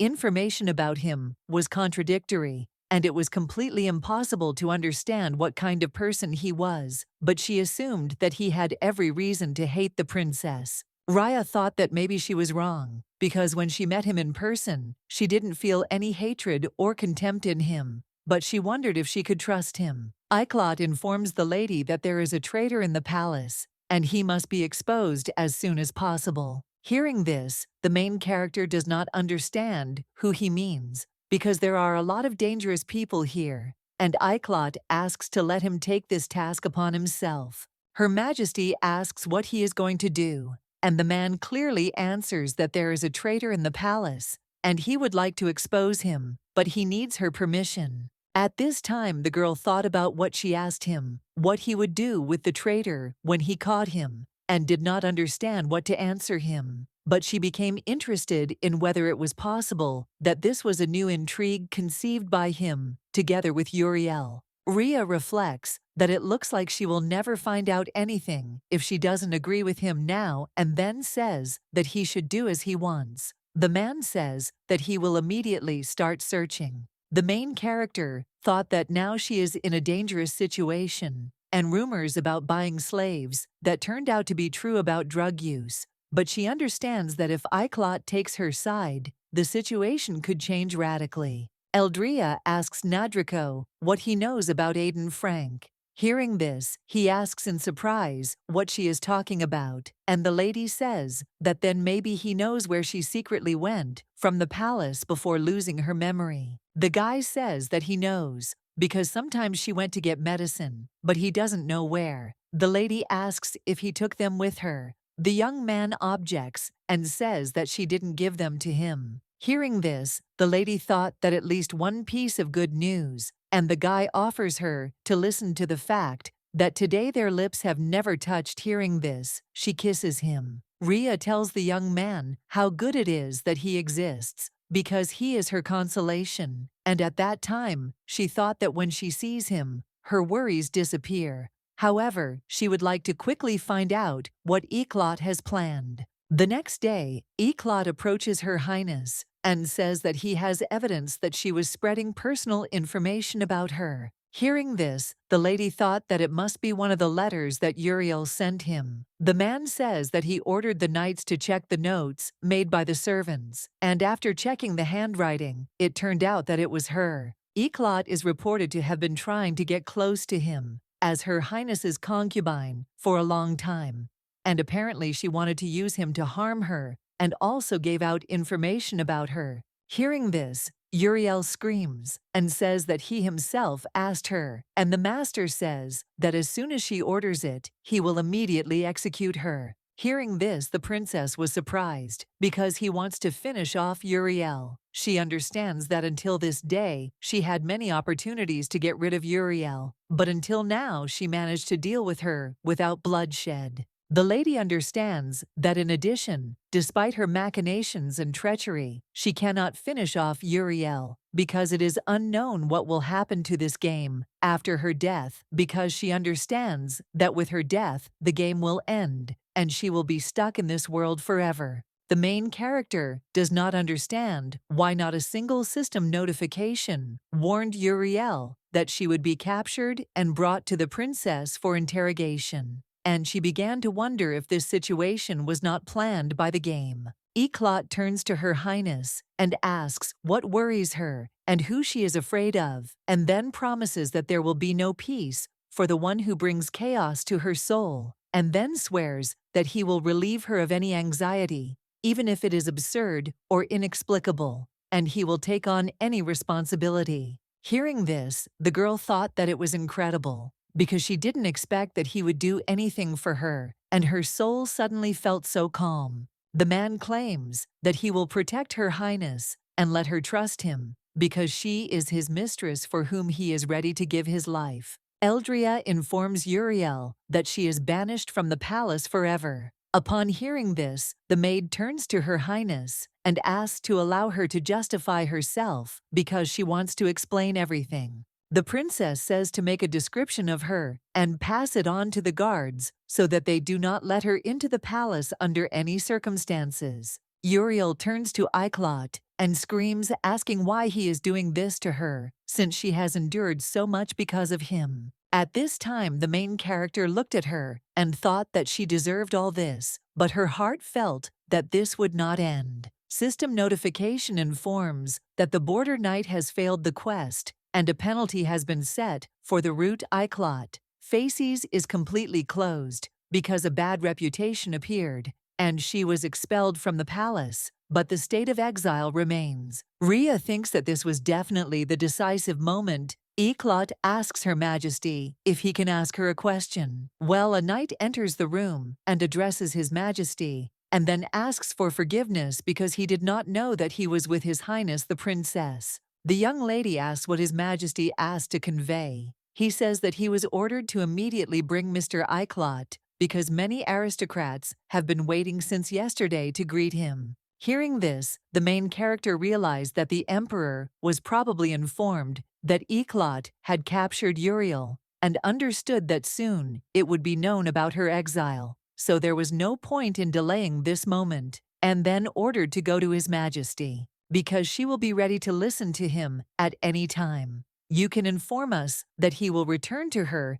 as soon as he finishes his business, and will try to do it as quickly as possible. 2 days later, the maids discuss the fact that Her Highness kicked Uriel out of the palace, and another says that she heard that after that they quietly got rid of her, and they became interested in whether the princess had taken up her old ways again. The maid believes that people are fickle, especially she, and therefore tells her to do what she is told and not to get into trouble, otherwise she will lose her head. Eldria screams and asks the maids what kind of abomination they brought her, and also asks if they call it food. The maid turns to Her Highness and claims that these are her favorite dishes. The lady screams and asks how they dare to justify themselves, and then tells them to leave because she doesn't want to see anyone. When the girl was left alone, she wondered if she had played convincingly enough because she wanted to pretend that she was going through withdrawal, and wanted this to work out because this was the best thing she could come up with. Rhea reflects on the fact that she had no intention of harming anyone, but she simply had no other way, and she needs to find out where the drugs are hidden because she is sure that there is a person in the palace responsible for them, but he has not contacted her. The main character understands that it is impossible to figure him out, so she had to play a comedy so that he would come out himself. Suddenly, the girl heard someone come in and thought that he had finally appeared, but she wondered who he was. Hess suggests that the lady take them quickly, and seeing this, the lady is surprised and asks where she hides them. The maid informs Her Highness that if she takes more than the daily norm, the princess informs her that everything needs to be hidden and moved outside the palace so that no one will find out. The maid reports that her request will be fulfilled as soon as possible. Rie became interested in how Drizzy was doing, because of course, she told her to stop spying if the situation took a dangerous turn. The young lady does not understand whether she can be sure that Hess is completely devoted to her, because now all that remains is to wait whether she will fulfill her assignment. The girl thought that by expelling Uriel from the palace, she had gained some time to search for the thing that was mentioned in the system notifications, and that this was the stolen thing from the princess's bedroom. And her attempt to prevent Uriel from meeting the emperor had failed, and she believed that without a doubt the system was warming up the main character and would not be surprised if she returned soon. Eldria reflects on the fact that she must therefore deal with this problem as quickly as possible. When the lady saw the Nadrik, she asked what he wanted, and the guy immediately ran up and hugged her. She asked in surprise what happened. The young man reports that it is very good that Her Highness is not under the influence of drugs, because he was afraid that she would again. At this time, the main character remembered that when last night she asked him about the secret deeds of the former princess, he seemed worried to her. The lady understands that he was worried that under the influence of drugs, she would become like before, and thought that while Uriel is not in the palace, perhaps she can allow herself to relax a little, and then asks the guy if he will sleep in her room today. At night, the girl does not understand what strange sounds, and saw that Nadrika turned away from her and does not understand whether this is really what she thinks, and then asks the guy what he is doing. The young man fearfully asks Her Highness if she is asleep, and then says that he will explain everything and that she simply did not want to, and he decided to do it himself. The guy says that Her Highness hugged him in his sleep, and that was enough to make him flare up, and then explains that it's hard for him to restrain himself around her and be patient. The girl asks him to wait, and then asks why he is holding himself back. He explains that they have not had full intimacy since she lost her memory. Nadrika reports that the mistress has become more constrained with him, and he is a slave for bed pleasures, so he could not be persistent. The lady asks if he has decided that she has cooled towards him. Ria reflects on what he says about being patient, but she understands that in order to do this, she had to constantly restrain herself, despite the fact that she passionately desired intimacy with him, but was afraid that she could reopen the wounds that the previous princess inflicted on him. So she did not give free rein to her feelings. The girl tells him that she loves and wants him, and then tells him not to hold back and not to call Her Highness anymore, but simply Ria.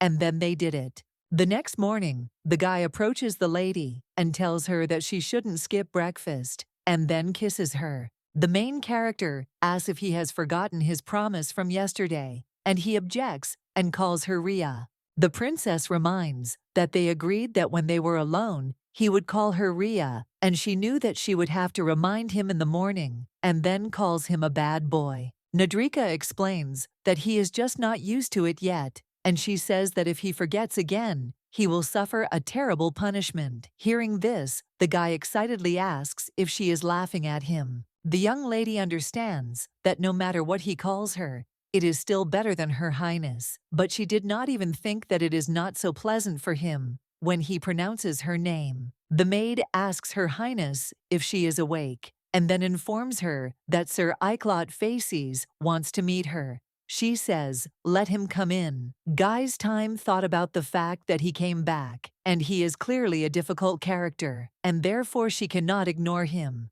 Nadrika asks the lady if she wants him to leave, and she replies that he should stay, and then wishes good morning to the gentleman, who at that time entered the room. Eclot greets the princess, and asks if she slept well, and hopes that he did not interrupt her sleep, and then asks if he did. The lady says that everything is fine because she hasn't slept for a long time, and then says that if he could disturb her, she wouldn't let him in. He says that he is immensely happy, and at that time the girl thought that you can see from his face how happy he is. The man says that he thought he heard someone coughing in the bedroom, but the lady objects and says that no one coughed because everyone is healthy.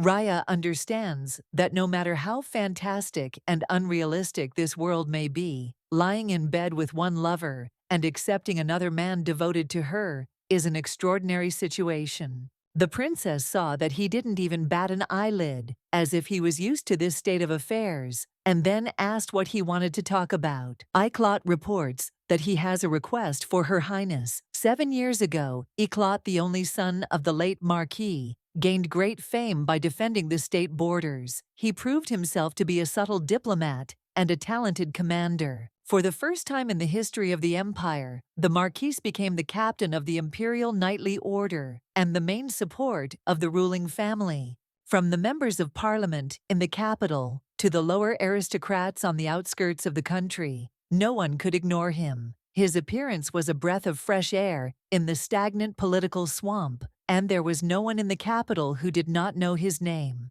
This caused discontent among the emperor, who could no longer turn a blind eye to his ever-growing political influence. But despite the emperor's opposition, his noble origins, high moral qualities, impeccable reputation, and the post of commander of the Imperial Knightly Order made Icarus the leader of new political forces who could lead his country into the future. At the banquet, in honor of the princess's 18th birthday, she said that they were choosing him as a gift, and suddenly, Her Highness pointed to her face, and at that moment, everything changed. The Marquis said that he would serve Her Highness once, and knelt down. The political circles in which he had previously taken an active part ceased to exist, and everyone thought that the thirst for power had blinded him. But he succumbed to the emperor's daughter and forgot about the pride of an aristocrat. The aristocrats who once revered him began to treat him with contempt. But despite the slander and attacks, Eclot remained on the side of the princess, being her most loyal and reliable protector. 6 months later, the emperor declared war on the kingdom of Borna. Eclophases was appointed captain of the vanguard troops. He set off on a long journey, without a single mage, taking only ordinary soldiers with him. And the princess did not even come out to see him off. People who in the past predicted a bright future for him, as the leader of a new political force, now unanimously predicted his imminent death. However, as if in mockery of their prophecies, the Eclot returned alive to his princess. The main character thought that it was not what the maid was thinking, and did not understand why she brought so much, because she thought it was too much for breakfast. Drazy said that she would not disturb them. Eclot asks the princess why she doesn't drink tea, and she asks why he doesn't drink it because this tea is good for fatigue. At this time, the girl thought that he wanted to ask her about something, and he didn't even know where to start the conversation. The main character knows that he helped her drive out Uriel, but she still doesn't understand what drives him, and then asks if he was injured. The gentleman says that he has gotten into some dangerous scrapes, but it is hardly worth her attention. The lady asks what kind of scrapes he has had, and offers to tell her. Eclot reported that once during an enemy attack at night, he received a couple of cuts on his neck, but as he saw his head remained intact. Hearing this, the girl thought that he was talking about this, as if nothing had happened, and then asked if he thought about her when he was at war, and at that time she thought that she needed the truth about how he felt about her. Rhea ponders that even if it is hatred and a thirst for her death, it would be easier for her to know his true feelings. However, she wonders if he could not harbor at least some resentment towards the woman, because of whom he lost everything and almost died. The man reports that he was wondering when she sent him to war what she really wanted, and it was for him to return victorious or to give his life for her. However, everyone was convinced of the latter, and believes that Her Highness's order was not to die, but to fight. Iclot says that he came back to get an answer. Hearing this, the main character understood what was tormenting him, but she thinks that it is so simple, and does not understand why she could not guess about it, since she knows that the princess sent him to his death. The ruthless Eldrin could only have one answer, for a man who would carry out any order she gave him without hesitation, and that was the answer he expected from the princess. The lady asks if she will say that she wanted him to die with honor, and at this time she became interested in how he will act now, and asks what he feels, anger or resentment, and also wonders if he did not hate her. The man says that nothing, and she asks in surprise why he is like that, and became her concubine. The girl thought that if he had wanted to refuse, he could have done so at any moment. In the disputes with the emperor, the aristocrats would have taken his side, but he did not resist and immediately fell before the princess. Eclot claims that being on guard for the welfare of the imperial family has always been his primary duty. The men greet Her Highness, and she asks which part is empty. He says it's in the 5th reading room. The lady says that she wants to read a book in silence and asks to watch them so that no one comes in. The man says that then he will take her, and she objects and says that it is not worth it, and then leaves. The worker realized that he had made a mistake because there was a person in the 5th reading room, and it turned out that he had deceived Her Highness, and therefore he thought that he needed to say goodbye to his head. Rovia, while in the library, thought that these books would be enough for the next lesson, but suddenly he heard someone's footsteps, and he became interested in who it was, because they seemed to say that there was no one here. At this time, the main character says that no one is watching her, and that is why she lives, because she thinks that this is the best place to calm down and collect her thoughts. Well, she doesn't even know where to sit down. The man saw Her Highness, and he doesn't know whether he should come out and greet her. The girl says that he is unbearable, and does not understand how one can be so impenetrable, and does not even know whether he is really like that or pretending. The young lady reflects on the fact that she did not sleep at all last night, and that makes her feel tired, and also on this strange conversation. Eclot turns to Her Highness and says that he wants to tell her something, because news has reached him that the servants have become so insolent that they dared to touch her concubine, and therefore he asks to allow him to carry out their execution. The lady objects and says that she forbids this to be done, and then says that not even a couple of days have passed since his return, and he already imagines that he has an idea about everything that is happening in the palace. Hearing this, the gentleman says that there is no way, and the lady says that she decided to deal with this on her own, and therefore suggests that he not get involved in this matter. Iclot believes that the encroachment on people belonging to Her Highness is a direct insult to the imperial family, and these people should be punished as an example to others.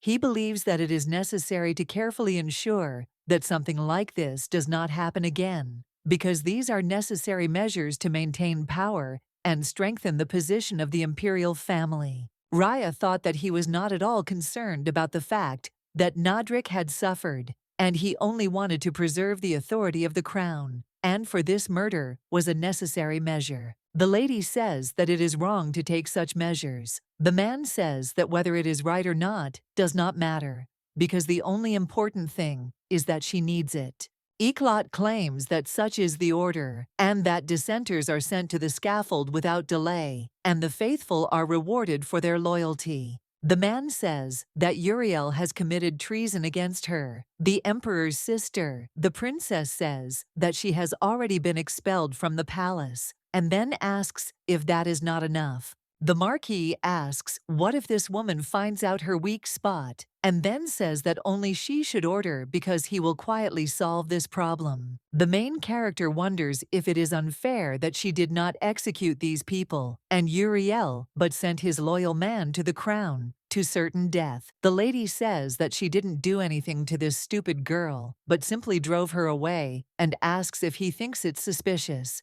Eclot replies that nothing of the sort, and then says that it seems his emotions are preventing him from thinking clearly, but he won't be able to be her ideal protector if she continues to hide things from him, and asks for forgiveness if he was too harsh. The girl thought that he was also reacting because of emotions, and she did not expect this, but she understands that Uriel is not a simple palace servant for her, because she is the only thread connecting her with the past. And the furious zeal of Ikelot to kill her is too suspicious. Eldria asks if he is ready to do anything. If she orders him, he answers that yes. She says that she admitted that she wanted him dead, and he even agrees with this, and asks if that is true. The man claims that he is just doing what he has to do, and the lady reports that he speaks as if he thinks it is normal, and also wonders if he is amused by the prospect of losing his life because of her whim.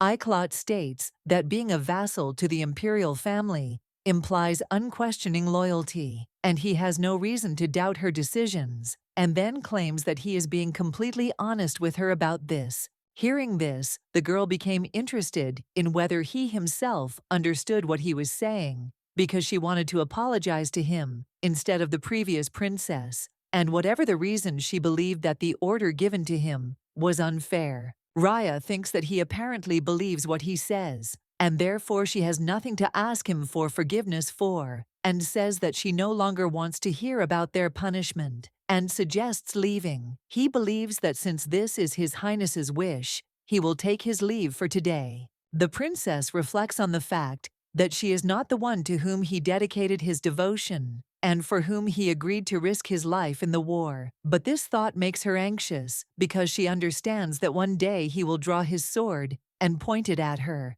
The girl thought that for some time she planned to pretend to be the former princess, but now it seems to her that she cannot avoid the fate of the main antagonist of the game. And for now she has no choice but to continue to defend her position as a princess as before. The young lady opened the book and remembered that in class her teacher had said that this book contained the information she needed, and if she was not mistaken, it could help her. Rovia approached the princess, and he became curious about what she had been reading for so long, because Her Highness had come to study in the library herself, and this reminded him of something. The man thought about the fact that not long ago, he was a Rovia Zuran, being an official, was able to obtain a high position in the service. The gentleman told the boy to remember that unlike other library directors, the books for which he is responsible are available only to the imperial family. And if it were not for his origins, he could have achieved a higher position if he considers it a pity, and also suggests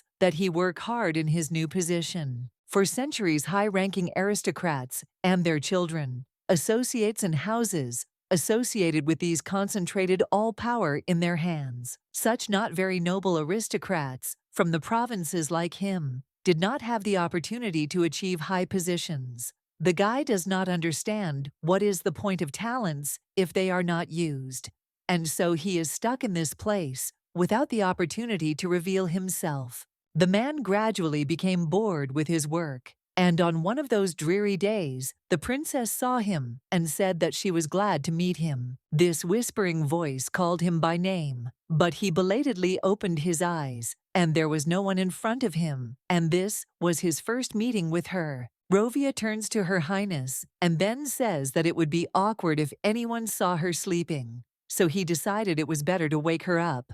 At this time, the main character thought that she hoped that she hadn't muttered anything strange, and the guy was thinking about how he wanted to kiss Her Majesty while she was sleeping, and didn't understand what had come over him. The gentleman asks the princess if she often visits the library. She answers that not often, but sometimes she comes, and at that time she thought that it was in vain that she relaxed, and thinks that from now on, she will behave carefully even here. Rovia asks if she remembers how they met here in the library, because it was quite a long time ago. Hearing this, the girl does not understand how she can know, because she does not have the memories of the former princess, and does not know what she should answer him. The princess says that she has forgotten something, and he asks what about their first meeting at the lake. and whether she really doesn't remember that either, and also wonders if she didn't say something about the lake being very beautiful. Rhea claims that she remembers the lake,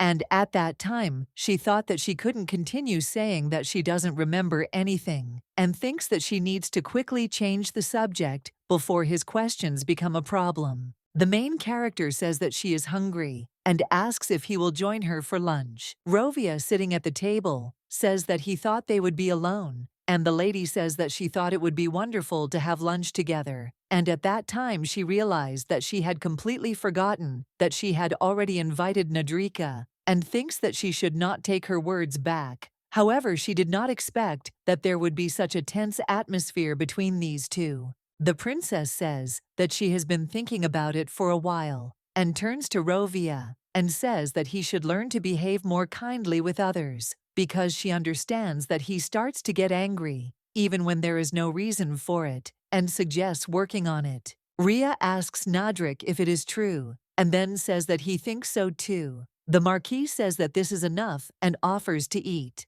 At this time, the main character remembered that her first impression of Rovia was not very pleasant, but when she got to know him better, she realized that he is much better than he might seem at first glance, and is simply often rude without reason. But she understands that this is quite in his spirit. And although it is quite nice, the lady realized that the atmosphere was getting heated, and Nadrika must have gotten scared. And then she said that she wanted to ask something, and wondered if the two of them had had a fight. Rovia asks in surprise why he would bother himself like that, and the lady says that this is a common thing in a harem, and says that this is a rivalry between favorites. The gentleman asks to be allowed to find out since when he is his equal, and whether she thinks this is too much. Rhea asks Nadrik in surprise if he is really jealous, and then says that he is charming. The princess asks Hess how those who touched the Nadrika are doing. She replies that they are being quiet and trying not to attract attention. But there is a rumor among the palace servants that Her Highness spared their lives because she wanted to watch them suffer. The main character says that she understood, and then tells the maid, Hess, that she can be free today because in order to change clothes, she only needs one drazy. The girl reflects on the fact that she didn't need their lives at all, but let them continue to think that she was mocking them so that they wouldn't do it again. Drazy informs Her Highness that as she ordered, Hess hid all the medicines outside, and before that they were in the kitchen storage room, and believes that she has nothing to worry about. Rhea looked at the maid and thought that she was like a puppy who wants to be praised, and then says that it is a good job. In the evening, lying in bed, the princess thought that she had sorted out the drugs, but she did not understand where to look for this thing. And in words, it was simply in the bedroom. But she understood that there was more than 1 or 2 bedrooms in the palace, and no matter how she looked, she could not find it. The lady reflects on the fact that after she saw the clue, she rummaged through the princess's bedrooms every day, trying not to be seen by others, but did not find anything special, and understands that Nadrika cannot say that it was Drazy either. Rhea doesn't know what to do and how much strength she has left, because she understands that she kicked Uriel out of the palace, but she doubts that this will be the end of it. The noisy game notifications that popped up almost every day no longer appear, and for now she has gotten rid of this threat, but is stuck in this world and lives under someone else's guise, continuing to lie to everyone. And she became interested in who would side with a person like her. The man asks the commander what he just said, because in the middle of the night, they called him to the training ground and stunned him with such a statement. The guy asks the captain in surprise if he is serious about wanting him to entertain this crazy woman, because he is that same little street kid who almost died from poverty among the robbers. Seeger reports that despite discrimination and neglect, he joined the knightly order and became its deputy, and then asks if he understands what he is offering him. The guy asks if he's crazy because he achieved so much that he ended up becoming a prostitute. The captain tells him to calm down and listen to him carefully, and tells him to remember and not do anything that could attract attention, but he must silently endure everything and do what she orders him to do. The captain suggests pretending that he obediently obeys, because he heard that she cuts off the head of those who resist without trial, and asks them to think about saving themselves. And he also lived as if he agreed with the imperial order. The gentleman claims that all that is required of him is to be patient for a while, and he promises that he will definitely get him out. The guy says that he thinks that this country has gone crazy. The captain asks for forgiveness and kneels down, and then says that he is sorry. The next day, the seeger collected his things and told the captain that he lied to him because he promised to help him out, and then asked if he said this to get rid of him. At this time, the servants thought that he was lucky because he got out of that damn brothel of the princess. The guy doesn't know what to say because even he was shocked when the lady said that she was going to disband this nightly detachment in the shortest possible time. Cigar reflects on the fact that at some point it even seemed to him that there was a completely different person in front of him. He understands that he has no idea what happened, but he thinks that it is a great success that the princess decided to disband them. The young man believes that this time she did the right thing, because who knows what will come into her crazy head again. Cigar came to the captain and asked if he was waiting for him. The man was happy to see him and said that he was a good man because he came back. He reminds that the captain promised to rescue him. The guy says that he has returned, although he understands that he will have to start everything from scratch. He asks if he has been demoted and therefore offers to send him to some quiet and peaceful place, and this could be some province. Cigar says that warriors are heartless people because he almost died in an unequal battle with a prostitute princess, and no one sympathizes with him. The guy understands that the knight who abandoned his comrades about the whims of the princess, and he did not expect that the members of the order for whom the honor and pride of the knight are in the first place would accept him with open arms, and especially since from the very beginning he was like a thorn in their side. Cigar says that he has already gotten used to such treatment because he knows that this can be expected from a commoner like him, and after he became the captain's favorite, everyone turned away from him completely and was just waiting for the moment to gloat. The captain says that maybe she has calmed down now, but there is no guarantee that her madness will not return again. The young man wonders where he will be sent, and the captain says that he can stay because he was appointed to guard outside the palace.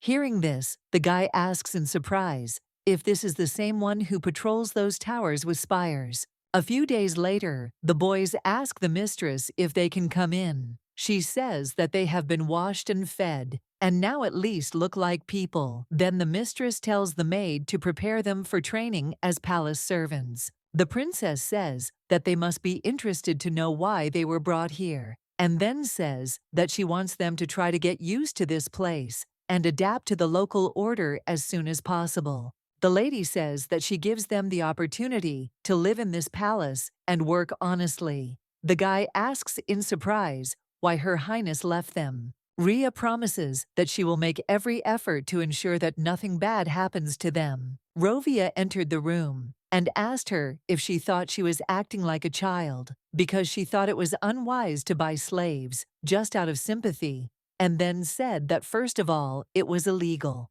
The princess asks if he criticized her just now. He wonders where the criticism is here, and the lady says that she did not forbid him to express his opinion, but let him not be impudent because she had her own reasons. It hasn't even been 10 years since slaves were banned by law, but judging by the fact that the imperial family has no intention of arresting anyone, it is still widespread, and starting from her, everyone in the imperial palace is engaged in it. Rovia reports that he believes that the Easterners are Velad. Hearing this, the lady is surprised and says that he is a jack of all trades. At this time, the maid reports that something bad has happened, and then says that one of the palace maids hanged herself, and she, one of the palace servants who dared to touch her concubine, tried to commit suicide by hanging herself from the chandelier. Hess says that since they were watching the palace today, on her orders, fortunately, they were able to find her in time,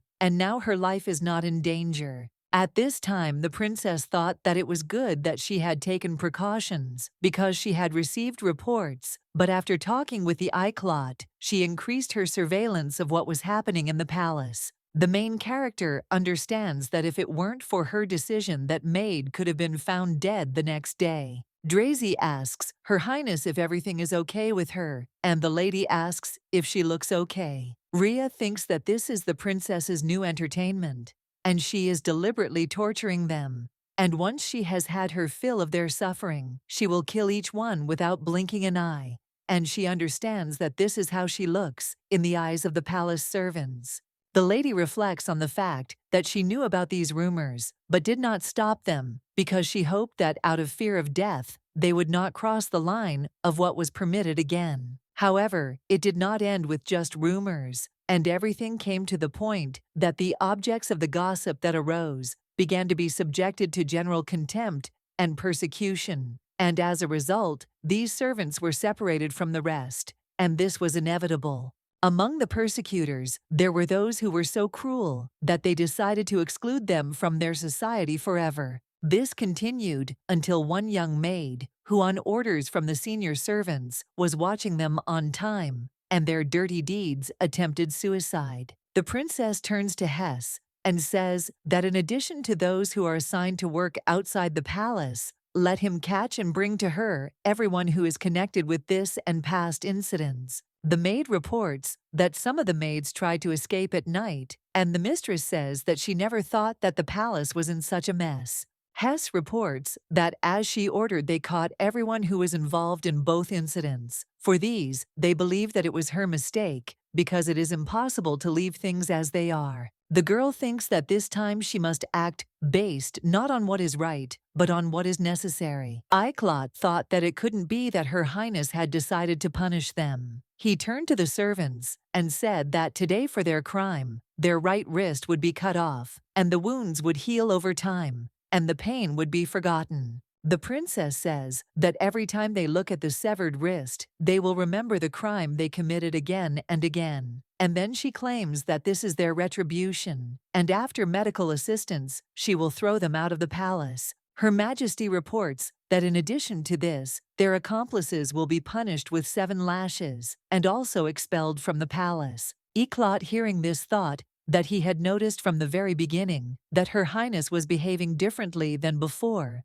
but he thought that perhaps it was because she had been left without his protection for a long time. Drazy looked at the gentleman and said that recently she said that she wanted to be alone, and perhaps now in the garden. The young master does not understand what he should say when he sees Her Highness, because he is drawn to talk to her, but he cannot find a suitable reason for conversation. iClot thinks that all he can do is wander around pointlessly looking for her, and when he saw the lady, he greeted her, and she says that in the end he was right. The guy suggests that she not take everything to heart, and she says that she knew he would say that. The princess reminds him that he said it doesn't matter whether it's right or wrong, and then asks what he thinks about her punishing them. iClot assures the lady that she is right, and the lady asks why, and then says, because they got retribution for treating the crown with disdain, or she is right that she decided to get rid of unwanted people by provoking them to commit a crime,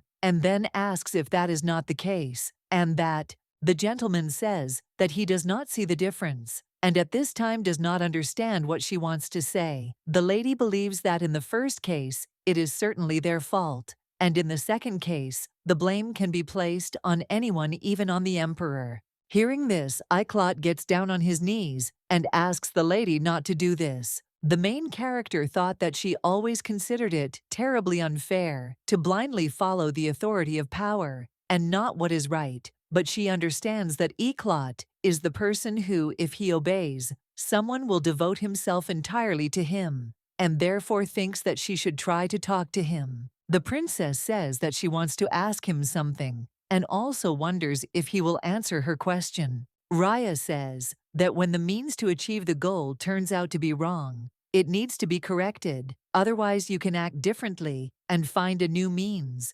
The girl says that one should remember the goal, and if it is initially wrong, then no matter what method you choose, the result will be disastrous. and therefore she asks what means it will become wrong or new for her. The main character thought that perhaps this man would never change, so she decided that if the meaning of his life was to serve his master until death, then she would be his master. Iclot claims that he will gladly become her new vehicle and will follow her wherever she chooses. Seeger is assigned to guard duty, and the main character asks what it means. The gentleman asks if she thought that, upon his return, he would take his former place. The princess reminds him that he had stipulated that he was not only the youngest vice captain, but also the first commoner to achieve such a high position, and then asks where she was wrong. Rovia says that everything is correct, and he doubts that the one who took the place after him will kindly agree to return him, because anyway, back in the days when he became vice captain, there were many dissatisfied people who said that his appointment was unheard of. The lady thinks that nothing is going as it should, but she wonders why she only finds out about these rumors. Now, the gentleman asks if she didn't pay attention to such things from the beginning. Rovia says that if Her Highness is disturbed with useless news, there is a risk of leaving the palace feet first, because she understands that there is nothing strange in the fact that those below her are wary of saying an unnecessary word to her. The maid tells the mistress that Sir Iclot has arrived, and she says that they told him to come in. Iclot greets the lady and then kisses her hand. He says that news has reached him that territorial negotiations with Rothschild are now headed by her. Her Highness and His Majesty has ordered him to advise her on military matters. Hearing this, the main character remembered that this really happened, and she wondered if the emperor had specifically entrusted her with this task, and his true goal was to improve their relationship with Iclot.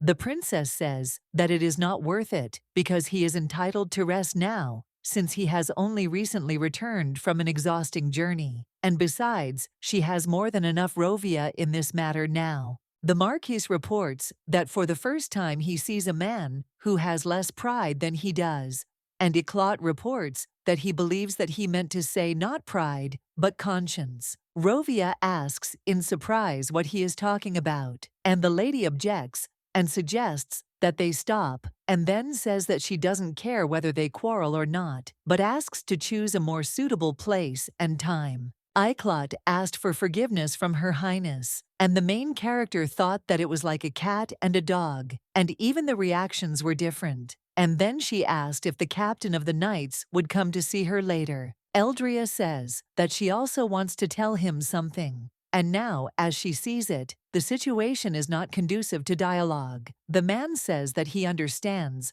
and will come to her in the evening. Rovia wonders why she has to talk to him alone, and then suggests that she was being direct and asks what it is that he shouldn't know, and also wonders if she just doesn't trust him because he cheated on her once. The man claims that if it is neither one nor the other, then he does not understand what these secrets are for, and then orders them to speak here and now. The lady screaming asks what's wrong with him today, and at that moment, she thought about not only what's wrong with both of them, but it's as if they've gone crazy, because she understands that there was absolutely no reason to be so nervous, and they're behaving like children, and she thinks that then she'll have to calm them down. Rhea touches his hand and suggests that he calm down, and the guy turns to Her Highness and asks her not to let this man get close and not to trust him, and then asks if she understood what he told her. Iclot, hearing this, asks if he understands where he is and who he is talking to, since he believes that showing such disrespect is unforgivable. Rovia turns to Her Highness and asks if she will punish him, and at that time the lady thought that he was cunning because he knew perfectly well what she would answer, and then said that this would not happen. The blonde man asks if he heard, and then claims that it doesn't concern him in any way, and therefore he can go free.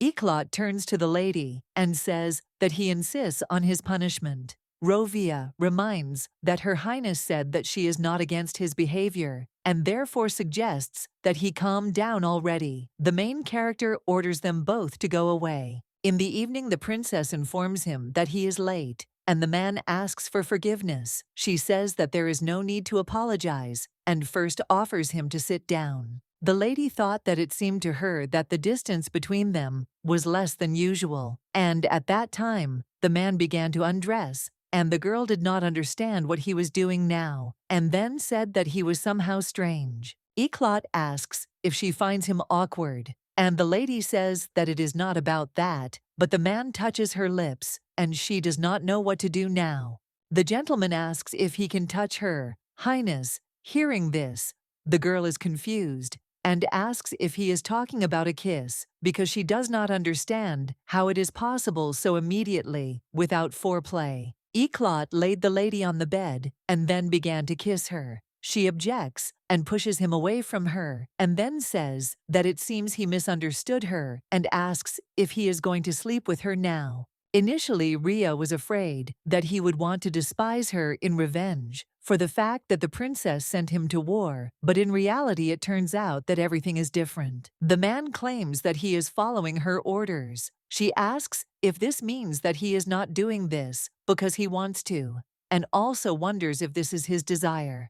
The gentleman claims that it is his duty as her concubine to humbly serve her highness, and if she did not like how he does it, then let her tell him, because he must take measures to be useful to his mistress. The princess objects and says that since it is so, it is not necessary, and he is interested because of what happened during the day, and then asks to believe him, since she will not find anyone more likely than him. Eldria says that this is not a lack of trust in him, because she believes that he deserves more, and if he himself does not want it, then she will not force him, because she really only called him to talk. The girl apologizes for misleading him, because she believes that he understood her proposals differently. Iclot thinks that she doesn't need to apologize, and asks what she wanted to say, and at that time the girl thought that there was something to apologize for, and considering the antics of the previous princess, of course, he thought about it. The lady does not understand how she could so carelessly agree to meet in the evening, and does not even know why he had such a reaction. The man puts on his clothes, and the girl looks at him and doesn't understand why she has such unpleasant sensations that it's impossible to describe in words. Eclot thinks that it is too late for conversation, and it would be better to meet another time and talk then. Rhea grabs the guy's hand and asks him to wait, and then tells him to take care of himself. And at that time she thought about whether she said it right, and then says that she liked that kiss. The man says that he understands her, and then leaves and wishes her good night. When the princess was left alone, she blushed with shame and thought that it was simply impossible to imagine anything worse, but she felt that she couldn't just let him go. The girl understands that she knows very well that a person who thinks only about debauchery will never become an outstanding ruler. She does not know how not to lose her head when so many seductive handsome men are just asking to get into her bed. Rhea thinks that even a normal person in her place would have involuntarily gone over to the dark side of lust and debauchery, but she understands that she needs to pull herself together because he is the person to whom Rovia reacted especially sharply. And she does not think that this is simple jealousy, because she must carefully find out everything. The captain turns to the Seeger and says that it's his shift time, and then asks if he's going to continue being lazy. The guy replies that he just started having a nice dream, and hasn't had one for a long time, and since they woke him up, it means he'll go. The knight tells the guy that he needs to tell him something, and then says that he understands that he is offended that he was demoted, but this is not a reason to be careless about the work of the squad. Seeger looked at him in surprise, and the knight said that perhaps their duties seemed trivial to him, but they were proud of what they did, and if in the future he would treat his service in the same frivolous manner, he would report this to his superiors. The man says that he respected him as a commoner, and the Seeger asks in surprise if this means that they don't respect him now, and then asks for forgiveness for disappointing him and pats him on the shoulder. The guy thought that he would not pay attention to them, but he did not understand what to do with this crazy woman, because he was told that now this woman was stalking him and constantly hiding and looking at him like a poor relative. Seeger thought that he would pretend not to notice her because he became interested in whether this was some new game. and she did not approach him, but only watched him from afar, and at the same time made a pitiful expression on her face.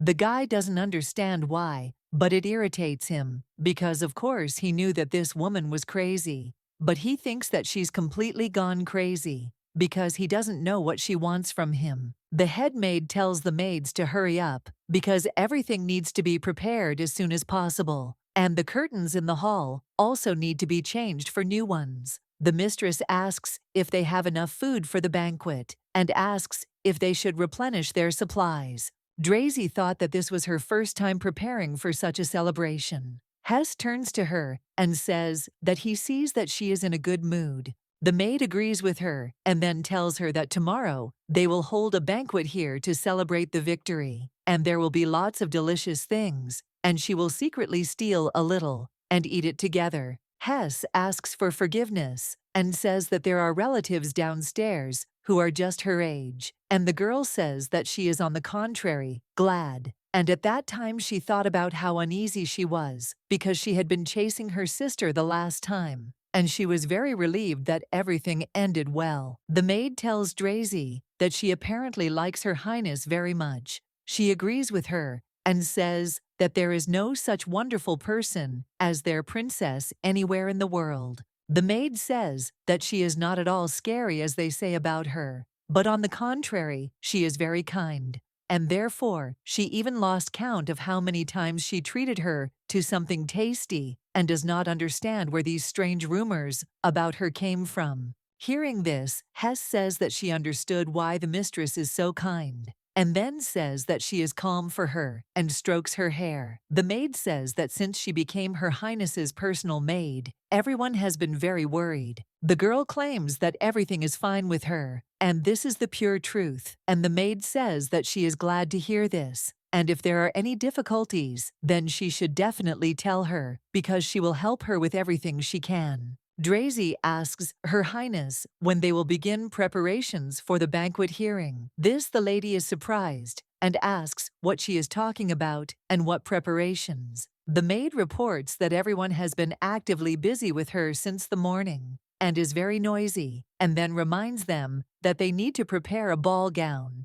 And since this banquet is being held in Her Highness's palace, she must look dazzling. Drazy asks if she can help her choose a dress, and the princess says that she is asking her to help with this matter. The main character thought that this moment had finally arrived, and the maid asked Her Highness what they usually do at a banquet. Raya thought that it was not surprising that she was in the imperial palace, so she expected something like a ball, but as luck would have it, the first congratulatory banquet, in honor of the victory of the Eclot, was decided to be held in the princess's palace. Nadrika reports that usually at such a banquet, depending on the degree of contribution to the victory, an order, title, and lands are awarded.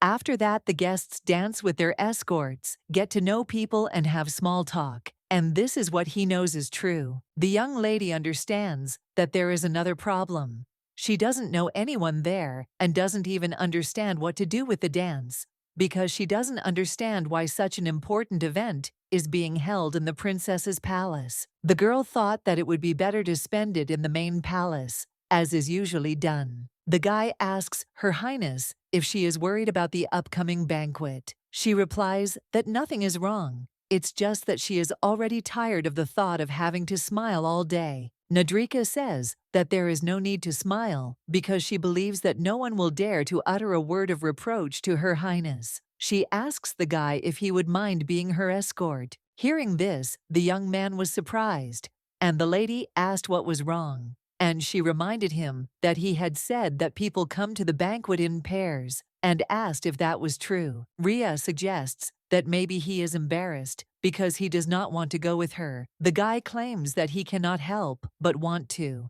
and the lady says that then everything is decided. The princess asks Drazy if she will help prepare, and Nadrika too, and the maid says that she will definitely help and suggests relying on her since she will try to do everything in the best possible way. Nadrika asks the lady if his presence will cause any inconvenience. The princess reminds him that he is going there as her escort, and therefore he has nothing to worry about. He says as he said, "Who would dare to say a word of reproach to her?" The maid turns to Her Highness and says that perhaps she will leave the two of them alone and wishes to have a good time. Hess informs the princess that the banquet will begin soon. The mistress tells Drazy that she helped her a lot and therefore is pleased with her work, and as a reward, she can eat whatever she wants, and she has already given orders in the kitchen. The maid looked at them with delight and said that the two of them look perfect together. Rhea says that then she is going. The lady turns to Nadrika and says that during the entire preparation, he did not say a word and then asks what is bothering him. He says that it will be the first time he will be at such a banquet, and therefore he is a little nervous. The main character thought that if she had known that this would be their first social outing together, she would have chosen a better place and time. The guy asks Her Highness if she is worried because there will be many guests at the banquet, and he thought that this could cause problems because her memory has not yet been restored. The princess says that it's okay because she thinks she can handle it, and then says that they should hurry because they might be late. The young man thinks that there is nothing to worry about since the main characters are never late and they always arrive on time. The emperor says that the brave warriors have won another victory in a difficult battle in the name of their great empire, and therefore he places great hopes on them and invites them to make great efforts to defend their homeland so that its pride and glory will increase. The knights kneel and claim that everything will be done because they are ready to give their lives for their homeland and serve the king. The main character thought that she never ceases to be surprised because sometimes he seems immature, but still being an emperor is in his blood. She understands that this banquet is in honor of the victory in the war, but does not know where their heroes are. Eclat, who is the main hero of the celebration, and realized that he is not visible. Nadrika turns to the princess and says that his premonition tells him that this banquet will not be so peaceful. The lady says that a little more, and she would have been in big trouble because she realized that the problems had already occurred at the beginning of the banquet. But thanks to him, she avoided terrible troubles. The young lady understands that if she had not recognized the empress, everyone would have thought that she had gone completely crazy or was asking for a scandal. The young man explains that this is the only thing he could do in this situation. And now he wonders if it was in vain that he intervened, since he thinks that it was impudent on his part. Suddenly, the gentleman comes up to the princess and says that they haven't seen each other for a long time. And at that moment she smelled alcohol and thought that he didn't understand where he was, and she wondered how he could get drunk to such a state. The girl does not understand why he seems familiar to her, and judging by the reaction of those around him, who did not block his way at all, they know what kind of relationship he had with the princess. The princess tells him to let her go, and the man asks why, and then says that he noticed that she was without an escort, and therefore decided to do her a favor. Hearing this, the main character thought that he doesn't consider Nadrik a person, and then says that now she doesn't want to raise unnecessary noise, and suggests that he disappear while she asks nicely. The man says that she is again, and then asks that he does not know that she is like this, only in words, and then suggests that they go away for a while together. Hearing this, Nadrika decided to deal with this impudent man and hit him and then put him on the floor. The gentleman screaming says that he has gone crazy from his place, does not know. At this time, the knights ran up and took the drunk man away, and the lady asked the young man if everything was okay with him. The gentleman screams and says that some stepson of the scum from the lower class dared to touch him, and then says that he is a corpse and asks if he understood. Her Highness turns to the knights and orders them to let this gentleman go. Hearing this, the drunk man screams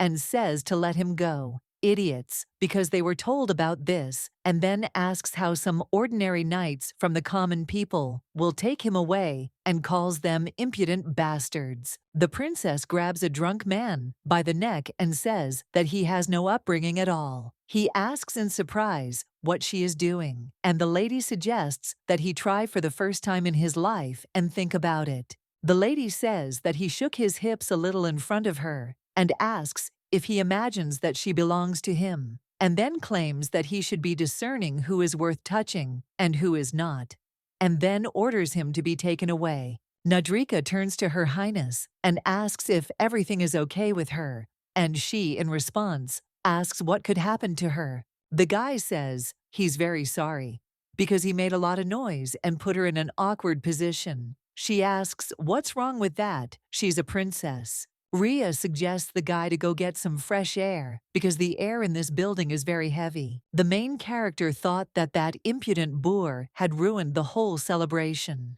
and now she had no desire to attend the ball because she had barely restrained herself from beating him up right there. But she still believed that he had gotten what he deserved, and she did not regret it. Nadrika turns to Her Highness and asks for forgiveness, and she, surprised, asks what he is apologizing for. The guy says that not only did he not help her, but he also attracted unnecessary attention. Rhea objects and says that everything is wrong, and there is no need to say that. And then she comes closer to the guy and hugs him, and says that he helped her a lot. The young man thinks that he couldn't do anything properly, and it depresses him, but the lady claims that she doesn't think so. The guy says that this is not enough for him because he also wants to protect Her Highness and wants to become a more significant person for her. Nadrika claims that he wants to protect her as much as she protects him. The girl agrees with him and says that she will do everything to make him become such a person.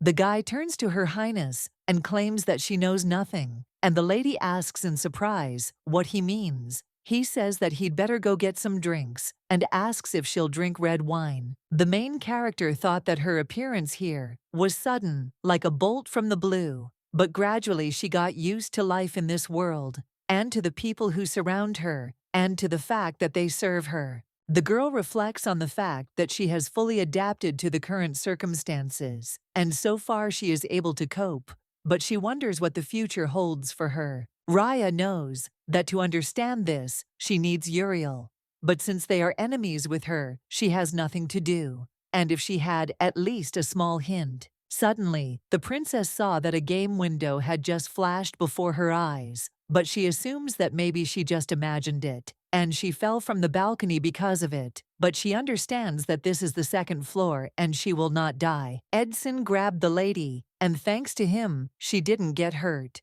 The lady says that they haven't seen each other for a long time, and she didn't expect to meet him here, and at that moment, she felt awkward and apologizes. The man reminds her that she apologizes again, and he says that he will probably go. The princess says that it must have been unpleasant for him to help her, but thank her for it. The gentleman grabs the lady by the hand and asks her to wait, then says that he wants to ask something. The girl doesn't understand why he's suddenly showing her such attention, and he's interested in why she's helping him. The princess reminds him that she told him that she was no longer interested in him, and the man claims that it would be easier for her to get rid of him. But that day, she said that she was sorry, and then asks why the princess he knows does not know pity. Rhea realized that he was not here to have fun at the ball, because he wanted to see and interrogate her. Eldria asks if he knows her that well, and the man says that he has only seen the most vile side of her nature, and therefore asks to answer why she helps him. At this time, the main character thought that she would not be able to get out of it like last time, and then asks what difference it makes to him, and suggests that it would be better to forget about everything. The girl says that if they don't run into each other again, then it can be considered that everything is over. Edson asks if she knows this pain when he wakes up in the morning, and when he falls asleep, when he laughs or is sad, and even when he is in the arms of another woman, and wherever he goes, and whatever he does, every moment she is in his thoughts. Nadrika saw the princess. He wanted to approach her, but the knight stopped him and covered his mouth with his hand. Edson asks if she is telling him to just forget. The man says that perhaps there is no point in eavesdropping any further, and then tells Her Highness that someone will be waiting for her. The lady realized that she had suddenly disappeared, and Nadrika was probably worried, and then turns to the man and says that she understood what he wanted to say, But since it was painful for him to look at her, the best thing for them would be to be at such a distance from each other, and therefore suggests not to come closer and keep a distance. Ria asks Nadrik if he was waiting for her, and the guy asks in surprise how she ended up here. The lady explains that it happened by accident and suggests they go back. Seeger turns to Her Highness and thanks her for the performance, and at that time the main character thought that she was going to leave, pretending not to notice him, and then asks what performance he is talking about. The knight wonders where he is wrong, and then says that despite the fact that she destroyed his country and destroyed his loved ones, and he is completely in her power, even his heart and mind are enslaved, and he is literally mired in her. Seeger believes that this guy is not one of those who agreed to admit this, and that it will ultimately destroy him. The lady calls his name, and he asks in surprise if she remembers his name. The princess says that she remembers him because he is offended that in the prime of his life, she destroyed his dreams of making a brilliant career, and that after the humiliations he suffered, she simply threw him away like an old worn-out shoe. The lady asks if he compares himself to him when looking at Edson, and then claims that he needs to learn to hide his feelings if he wants to take revenge. The girl thought that his heart and mind were in her power, and that Seeger was wrong because Edson's feelings for her could not be explained so simply. Nadrika tells the princess that he wants her to be happy, and therefore she should not connect herself with the past, which she cannot even remember. The girl does not understand that in the eyes of this guy, she is a princess who has lost her memory, and then says that her past is also a part of her, and therefore she is responsible for it. Raya thought that she had a strange feeling because she spent almost all her time in the palace and thought that everyone had forgotten about her. When the lady saw the hiccup, she remembered that he wanted to join the imperial family but became another concubine. And judging by today, he was pushed aside by another concubine, and also a former slave. The princess knew that the emperor was holding back the hiccup, but she didn't expect it to be that bad, and she became curious about this because he had arranged a victory ball in the princess's palace, and she had never even worried about him. Nadrika tells the lady that he must admit that he does not know how to dance, and that he has not learned the dances that are usually performed at balls, and then kisses her hand and says that he is very sorry. Eldria thought that he wanted to leave her so that she could pay attention to Iclot, and the young man promised that he would definitely dance with her next time. Aristocrats say that, as expected, he did not become a husband, and if he had been content with his status as a duke, he would not have ended up as an abandoned concubine. The main character thought that even knowing that she hears, they continue to humiliate him without embarrassment, and thinks that this is because the princess treated him disgustingly before. Lady, you understand that everything would end if he just left, but he continues to sit, maintaining an imperturbable appearance, like a devoted vassal. Iclot is the main hero of the occasion, but he was made a laughing stock because the princess treats him disdainfully, placing him below another concubine, and because at the ball in his honor she did not even deign to look at him. The girl knows that he is not just a concubine for her, but a much more valuable person, and then she approaches him and tells him that the performer of the role of his wife has arrived, and at that time she thought that this is what she can do for him, and then she extends her hand and asks to allow one dance. At this time, the main character thought that this would be enough, and then turns to the guy and says that she doesn't dance them so well, so she wants him to help her because she needs him. Raya saw that the gentleman smiled, and Iclot said that he was glad to try, and then they started dancing. Lady thought about how she stepped on his foot for the 6th time, and then said that she warned that she was a bad dancer.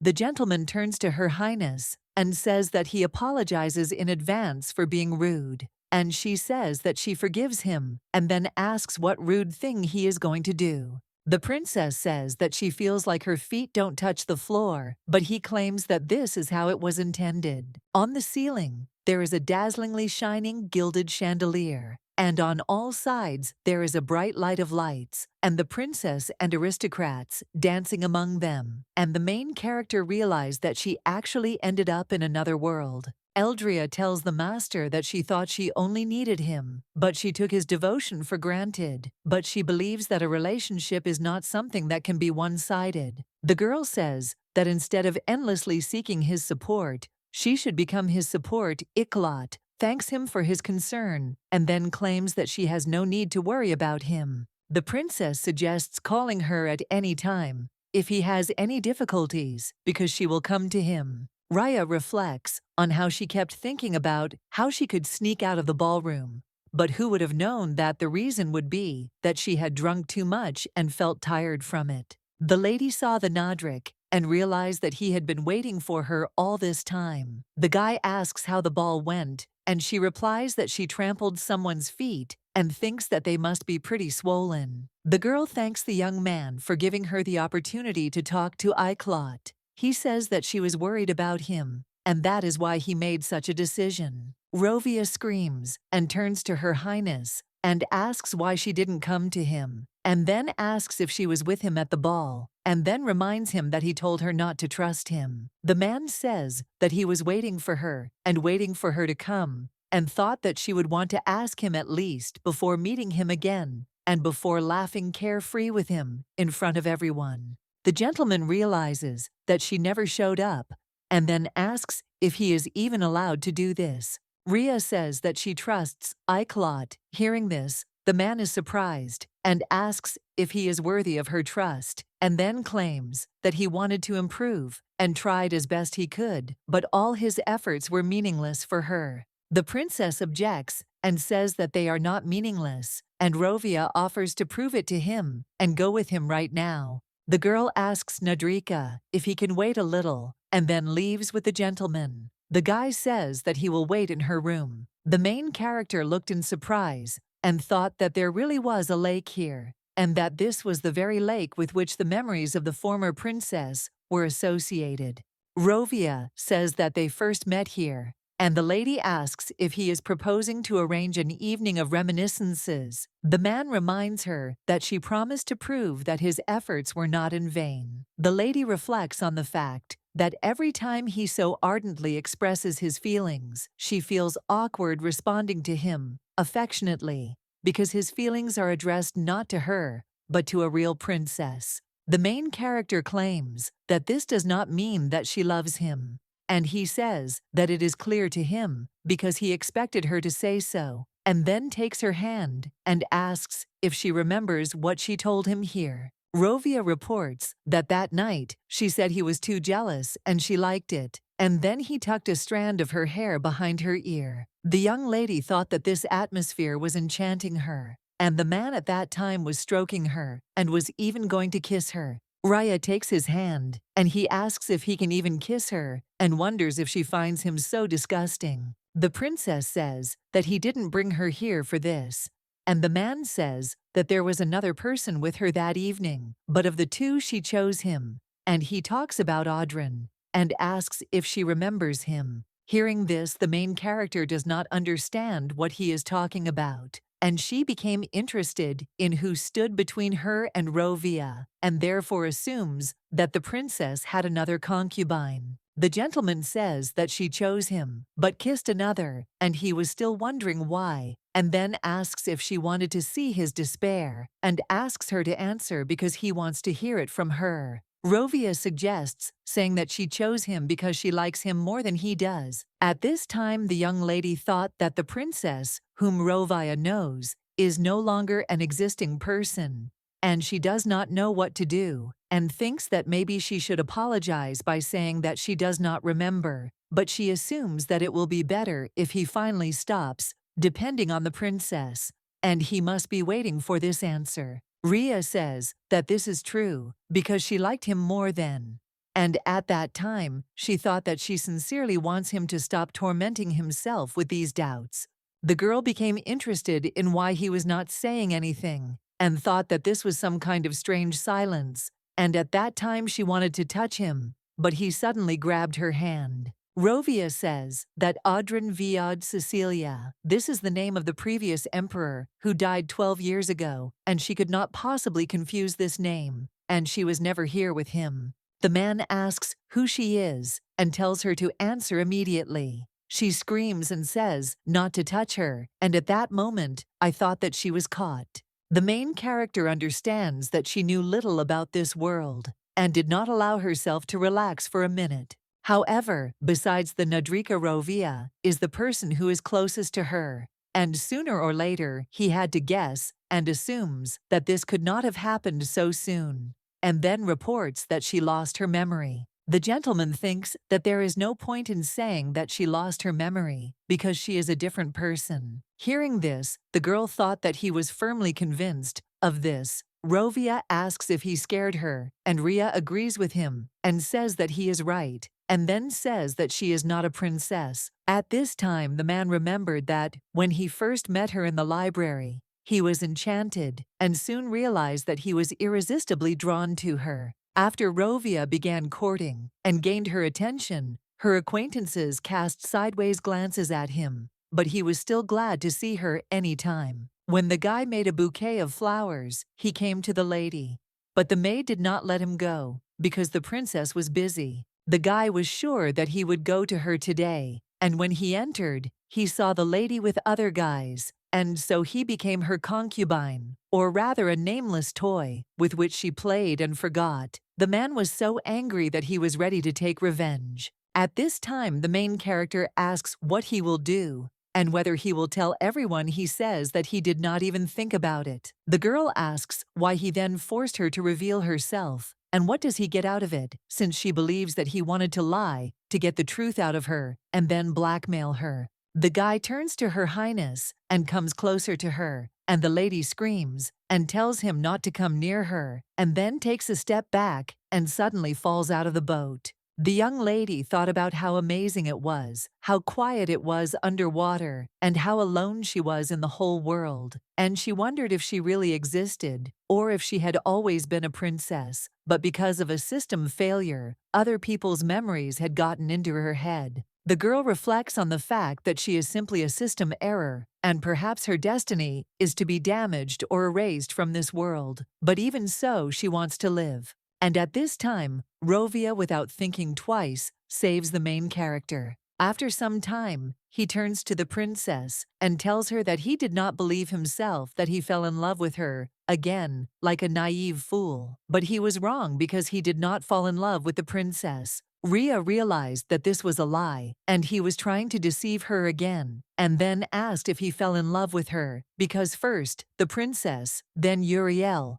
and now her. The young lady thinks that she has too many reasons not to believe him, but the guy claims that he is not lying because he guessed that the princess and he are different people, and therefore it does not frighten or repel him. Eldria wonders why she and whether it is so necessary to love someone, because it does not matter who it will be. The man objects and says that this is completely different because only she was able to awaken such strong feelings in him, and then asks what it is, if not love. The girl asks if he is sure that she is not another one of his temporary insanities, and the guy claims that he wanted it to be that way, but everything is not so simple. The lady wonders what he wants from her, and whether he demands to accept his feelings. She claims that blackmail will not work, because any word he says against her will make him worse, and then asks who will be believed more. Ria suggests that he be careful, and that the fact that she doesn't kill people doesn't mean that she's not capable of it.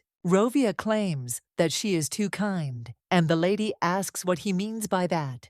The man says that his story with the order was a fabrication, but she truly felt sorry for him and wanted to console him, and asked what he knew about her. The young man claims that she has a kind heart, and the princess he knew was never merciful. Hearing this, the main character thought that she had been waiting for these words for a long time, because she had been so afraid, had put so much effort into changing the princess's reputation, and now she had been called kind. The gentleman asks to be allowed to stay with her, because she must not believe him, because she understands that his deception could have confused her, and then asks to believe that he is on her side, and also to give him a chance, because he will prove it to her. The princess says that she can't, but the guy claims that he will still try to convince her and achieve that she will feel sorry for him herself. The man says that until then he will not demand anything else and will not touch her without permission, and therefore asks to let him hug her now. At this time, the girl became interested in whether Rovia had been thinking about this conversation for a long time, and then asks if he is afraid of her, and the young man claims that she is charming and he is not afraid of her. The lady remembered that, as he had said, she was not a real princess, and she hid the whole truth from Nadrika, who was devoted to the princess and sought solace in his arms. Ria reflects on how she felt guilty about Edson's mental trauma, but continued to pretend to be the ruthless Eldria in front of him. The princess was bathed in the care and attention of the noble Iclot, as if she had every right to it, but she understood that she was a fake Eldria. The main character understands that since she came to this place for the first time, she was able to be with herself. Nadrika looked at the lady and thought that she had returned completely soaking wet, and the lady was wondering if he was sleeping. The guy replies that he is not sleeping, and she says that there is something that she must tell him. And at that time, I thought that he is the first person who deserves to know the truth, and she must do it right now and must lay it all out, even if it hurts him. But she does not want to deceive him any longer. The girl doesn't understand where to start and how to explain it to him. The young man offers the lady to look at him, and then says that if it's hard for her, she doesn't have to talk. The princess tells him that she lied to him because she didn't lose any memories. She's just a different person, and she's not the princess he remembers. Nadrika says that he knows. Hearing this, the main character asks in surprise if he knows this for sure, and at that time she thought about what is more important to her, how long ago he found out about this. The young man says that at that moment he understood everything, because on the day of their first meeting, she took him by the hands, and the princess would never have done that. Ria heard this and asked why he didn't tell her, and since he knew this from the very beginning, why did he help her? Nadrika explains that he thought he could catch his breath a little, that he had gotten out of hell for a while, but at some point he began to pray that it would last forever. The guy says that he was afraid every time she fell asleep, and every morning he wondered if that other princess had returned, and he was tormented by doubts and a superstitious fear that if he spoke the truth out loud, she would disappear, dissolving into an unattainable distance. The young man asks her why he helped her, and then kisses her hand, and says that she already knows the answer. And by the way, he noticed that Rovia also guesses about her. The lady understands that he is observant, and the guy says that she has sunk into his heart not as a princess, but as a Rovia, who has been tirelessly watching her all the time, and believes that he is a smart person who has revealed the truth, and he has no intention of harming her. Nadrika asks if she is considering accepting him or not, and then suggests that she should accept him. She is surprised and asks why he is advising her this, and whether it is because she is a real princess. The young man claims that this is not so, and the lady asks if she is a burden to him. He says that he is afraid because she is in danger, but he is weak and cannot protect her. The guy says that it is painful for him to look at her and realize that he is powerless to help her, and then he hugs her and starts crying. And then he suggests that she not hesitate and accept him, because this gentleman will become her ally. Nadrika asks the lady to take care of herself for his sake, because she cannot lose her, because for him she is the most important woman in the world, and he values her very much. Uriel came to the gentleman, and he asks how she is living, and then hugs her. The girl answers that it is bearable, and then asks how that woman is doing. The man wonders why she constantly asks about her, and she says that she has no right to ask now, since thanks to her work, she lives in this wretched and dirty shack. Uriel believes that it is her fault that her life went to waste, and he never even stood up for her and would have finally done something if he truly loved her. The girl asks if he swallowed his tongue, and maybe he is indifferent to her, and also suggests that he cannot answer her because he has no words. The gentleman claims that she has always been dear to him as she is now, and the girl screaming suggests that he take a closer look at her dire situation. Uriel says that an ordinary servant who was underfoot was kicked out of the palace, but for him, as a former member of the royal family, this is a mere trifle. Edson thinks she knows he doesn't think so, and she wonders if she should be grateful to him. The man claims that she was banished because of her fault, and the lady objects and says that she did nothing special, and he speaks as if he were a saint. And then she says that all people make mistakes, only some get away with it and live happily ever after, while others can only whine about their unfortunate situation, that now she is one of those others, and she is not happy with this, and therefore will not leave it like this. At this time the guy thought about whether it was true that the woman he fell in love with was standing in front of him, and at the moment when he was so angry and confused that he could not trust anyone, she became the only one who did not let him perish in the abyss of despair from the shame and hatred that consumed him.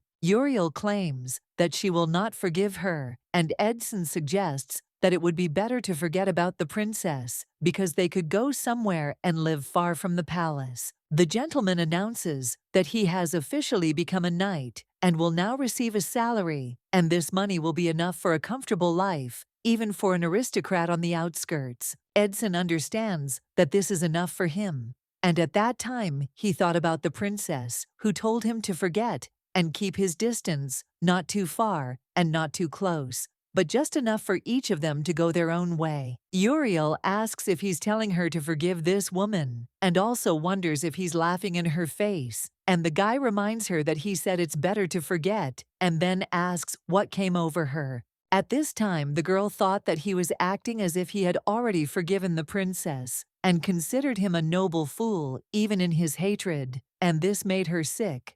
Uriel understands that he was like that from their first meeting, but he disdained to be trampled by the princess for the sake of his people, and easily agreed to part with his life just to protect her. The girl thought that since he was such a faithful knight who dedicated himself to her, then let him do as she tells him. Edson says that he understands how she feels, and then tells her that he only has her, and therefore suggests leaving everything as is, and leaving. Hearing this, the lady does not understand who wants this, and she wonders since when they do only what he wants. Uriel asks if he has forgotten her true nature, and then reminds him that she likes to play and manipulate people, and then asks who can guarantee that she won't do the same to them. The girl screams and asks if he still doesn't understand, and then says that if she just says a word that she changed her mind, it's the end for them, and asks if he really hopes that the princess will leave them alive.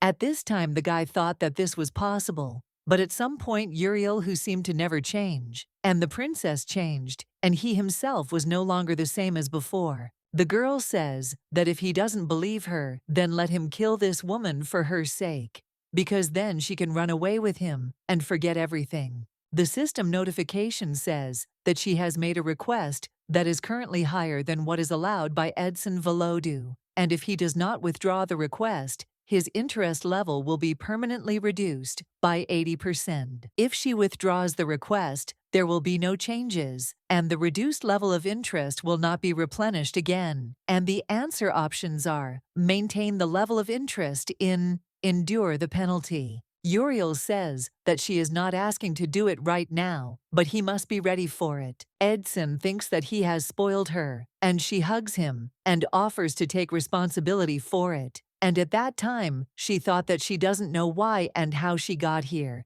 but she has to win. Nadrika woke up and screamed in surprise, asking for forgiveness because he had slept longer than Her Highness. The princess said that she herself did not want to wake him because he had cried a lot yesterday and was therefore very tired. The lady reports that she has a meeting this morning regarding territorial negotiations, and she has studied so much but is still not sure whether she will be able to cope with such responsibility. Nadrika claims that she will succeed, and if she is Rhea, then she should succeed. The lady thanked the guy and then kissed him and said that she will quickly sort it all out and come back. The main character thought that she had said so, but when she barely opened her eyes in the morning, she thought that it was just fatigue that had accumulated, and this sharp headache and cotton wool reminded her of something very familiar from her past life. The emperor proposes to start the meeting, and the topic of their discussion will be territorial negotiations related to the kingdom of Borne.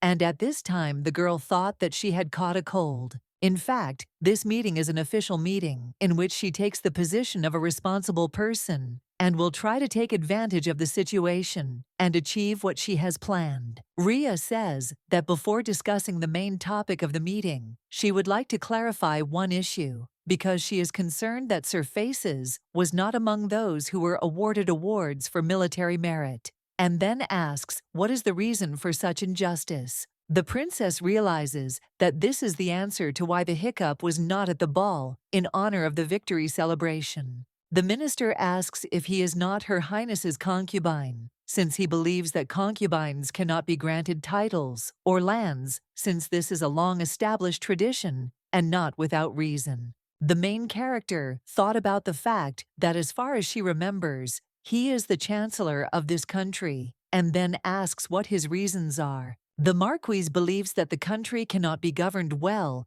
if power is in the hands of a concubine, and then turns to Her Highness and asks if she wishes to reward Sir Faces. The gentleman suggests trying to choose something from the luxury items permitted to concubines. At this time, the princess thought that he was treating her like a small child, demanding something irrational, and then claimed that she was talking about the reward that was due to a person who made a huge contribution to the victory of their country. The lady says that he will consider her words as another whim in love games, and asks if this is so. After her words, there was silence in the hall. The minister says that only His Majesty the Emperor can make decisions about granting him lands or a title. His Majesty informs that today he is here as an observer and therefore will not express his opinion on this issue and leaves its decision to the discretion of the princess. The lady thanked His Majesty and then said that since she understood correctly, she was interested in whether he denied the importance of Sir Face's military merits, and at that time thought that he would not dare to say so. Iclot, at the head of a large army, broke through to the very heart of the enemy country and occupied a strategically advantageous height, thereby forcing the enemy to sign a capitulation agreement. His personal participation in battles repeatedly raised the fighting spirit of the army, which led to numerous victories. The gentleman turns to Her Highness and asks why they don't listen to his personal opinion on the matter, and then invites the Iclot to come forward. At this time, the main character realized that he had recently humiliated Eclot by stating that he had no right to interfere in state affairs, and now he was asking his opinion. The minister asks if he wants to receive lands and a title for military merits, contrary to their traditions. At this time, the princess thought that he was not short of meanness because he asked this question on purpose, knowing the answer in advance. The young lady understands that Eclot will never demand a reward for his achievements, especially publicly, and therefore believes that he has no choice but to refuse. The girl reflects on the fact that she thought that he would defend the correctness of following traditions because his silence means that he will not object to her. The princess says that she would also like to ask something, and then asks if those present here are familiar with this book, because it describes everything that happened in this war, all the pain and cruelty of each of its battles. Eldria says that the valor of Sir Faes, who achieved victory for their country with great effort, and by forgetting their heroes, they risk losing the loyalty of their subjects. The main character asks if they will continue to claim that they do not recognize his merits. The gentleman says that this protocol diary from the document submitted for the meeting was not provided. The princess reports that after reading this book, she realized how enormous Sir Faces' influence on the outcome of this war was, and then she asks if his subordinates will confirm this. The knights agree with Her Majesty and claim that she spoke the pure truth. The lady screaming says that this is why she demands that the merits of surfaces be recognized, and therefore he should be rewarded according to his exploits. The princess turns to the gentleman and asks if they continue to insist that they are right even in such a situation. The gentleman says that we will propose that he does not deny his merits, but awarding him the prize will still cause difficulties. At this time, a woman enters the hall and, turning to the Duke, asks if he is too loud because she heard that he has already acquired a 10th concubine and that he has a luxurious estate and vast lands. The lady with black hair is informed that there are so many rumors about his wealth that one can only guess how soon he will turn the sea into a personal pond, and then asks for what merits he has so much. Icarus asks why she is here, and the woman approaches the princess and says that she is pleased to meet Her Highness and says that she is Sir Face's deputy quarantine faces. The Duke, screaming, asks what she allows herself to do, and the princess says that, judging by his words, he acknowledges all the exploits of Sir Face's, and then asks if his status bothers her and if she understands correctly.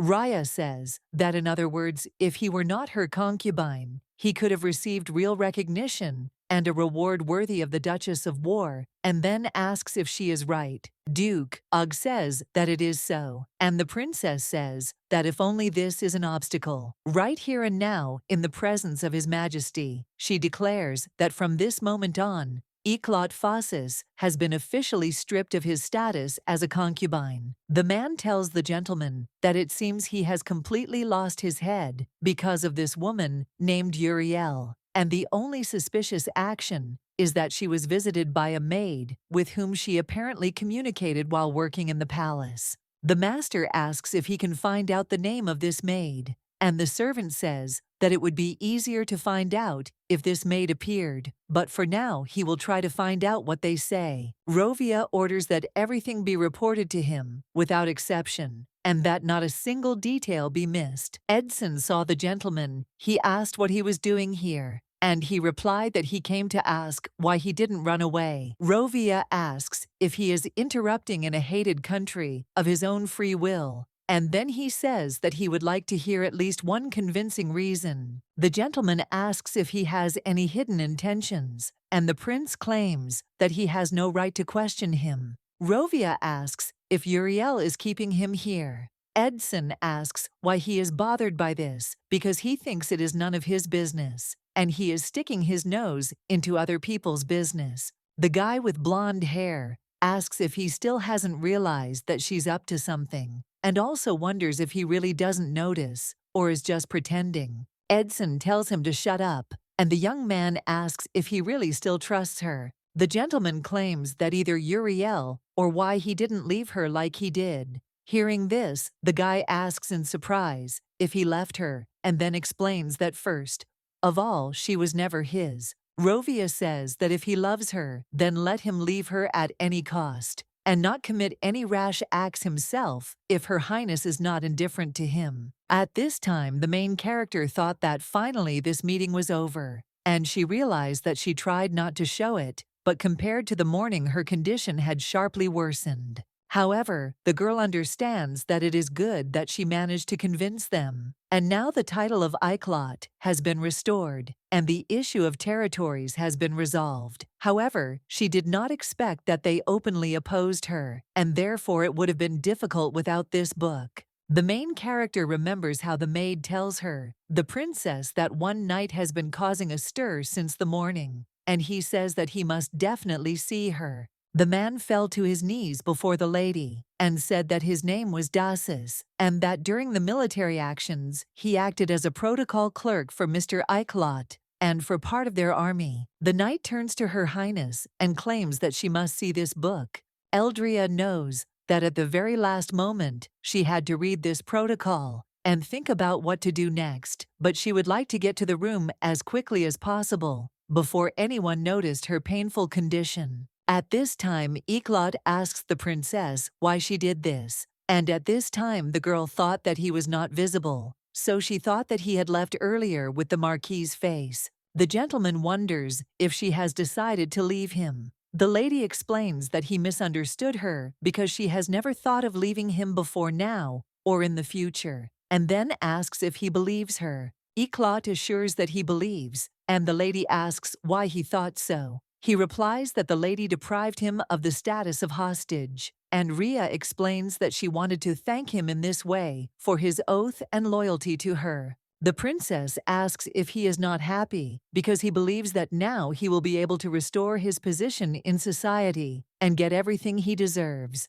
Ria says that Sir Defet will probably be happy because she heard that he was his student, and perhaps thanks to this, he will even stop hating her, and then says that she didn't mean to say that and thought that they understand how to explain all this to him. And the main character understands that, because of the temperature, she can't understand anything. The lady explains that frankly she doesn't understand what he didn't like about her decision, because it just seemed to her that their relationship was too contradictory, and she wanted to start all over again, and believed that it would be better for him, and then asks if she was wrong. Iclot objects and says that she was not mistaken, and then says that it was his choice.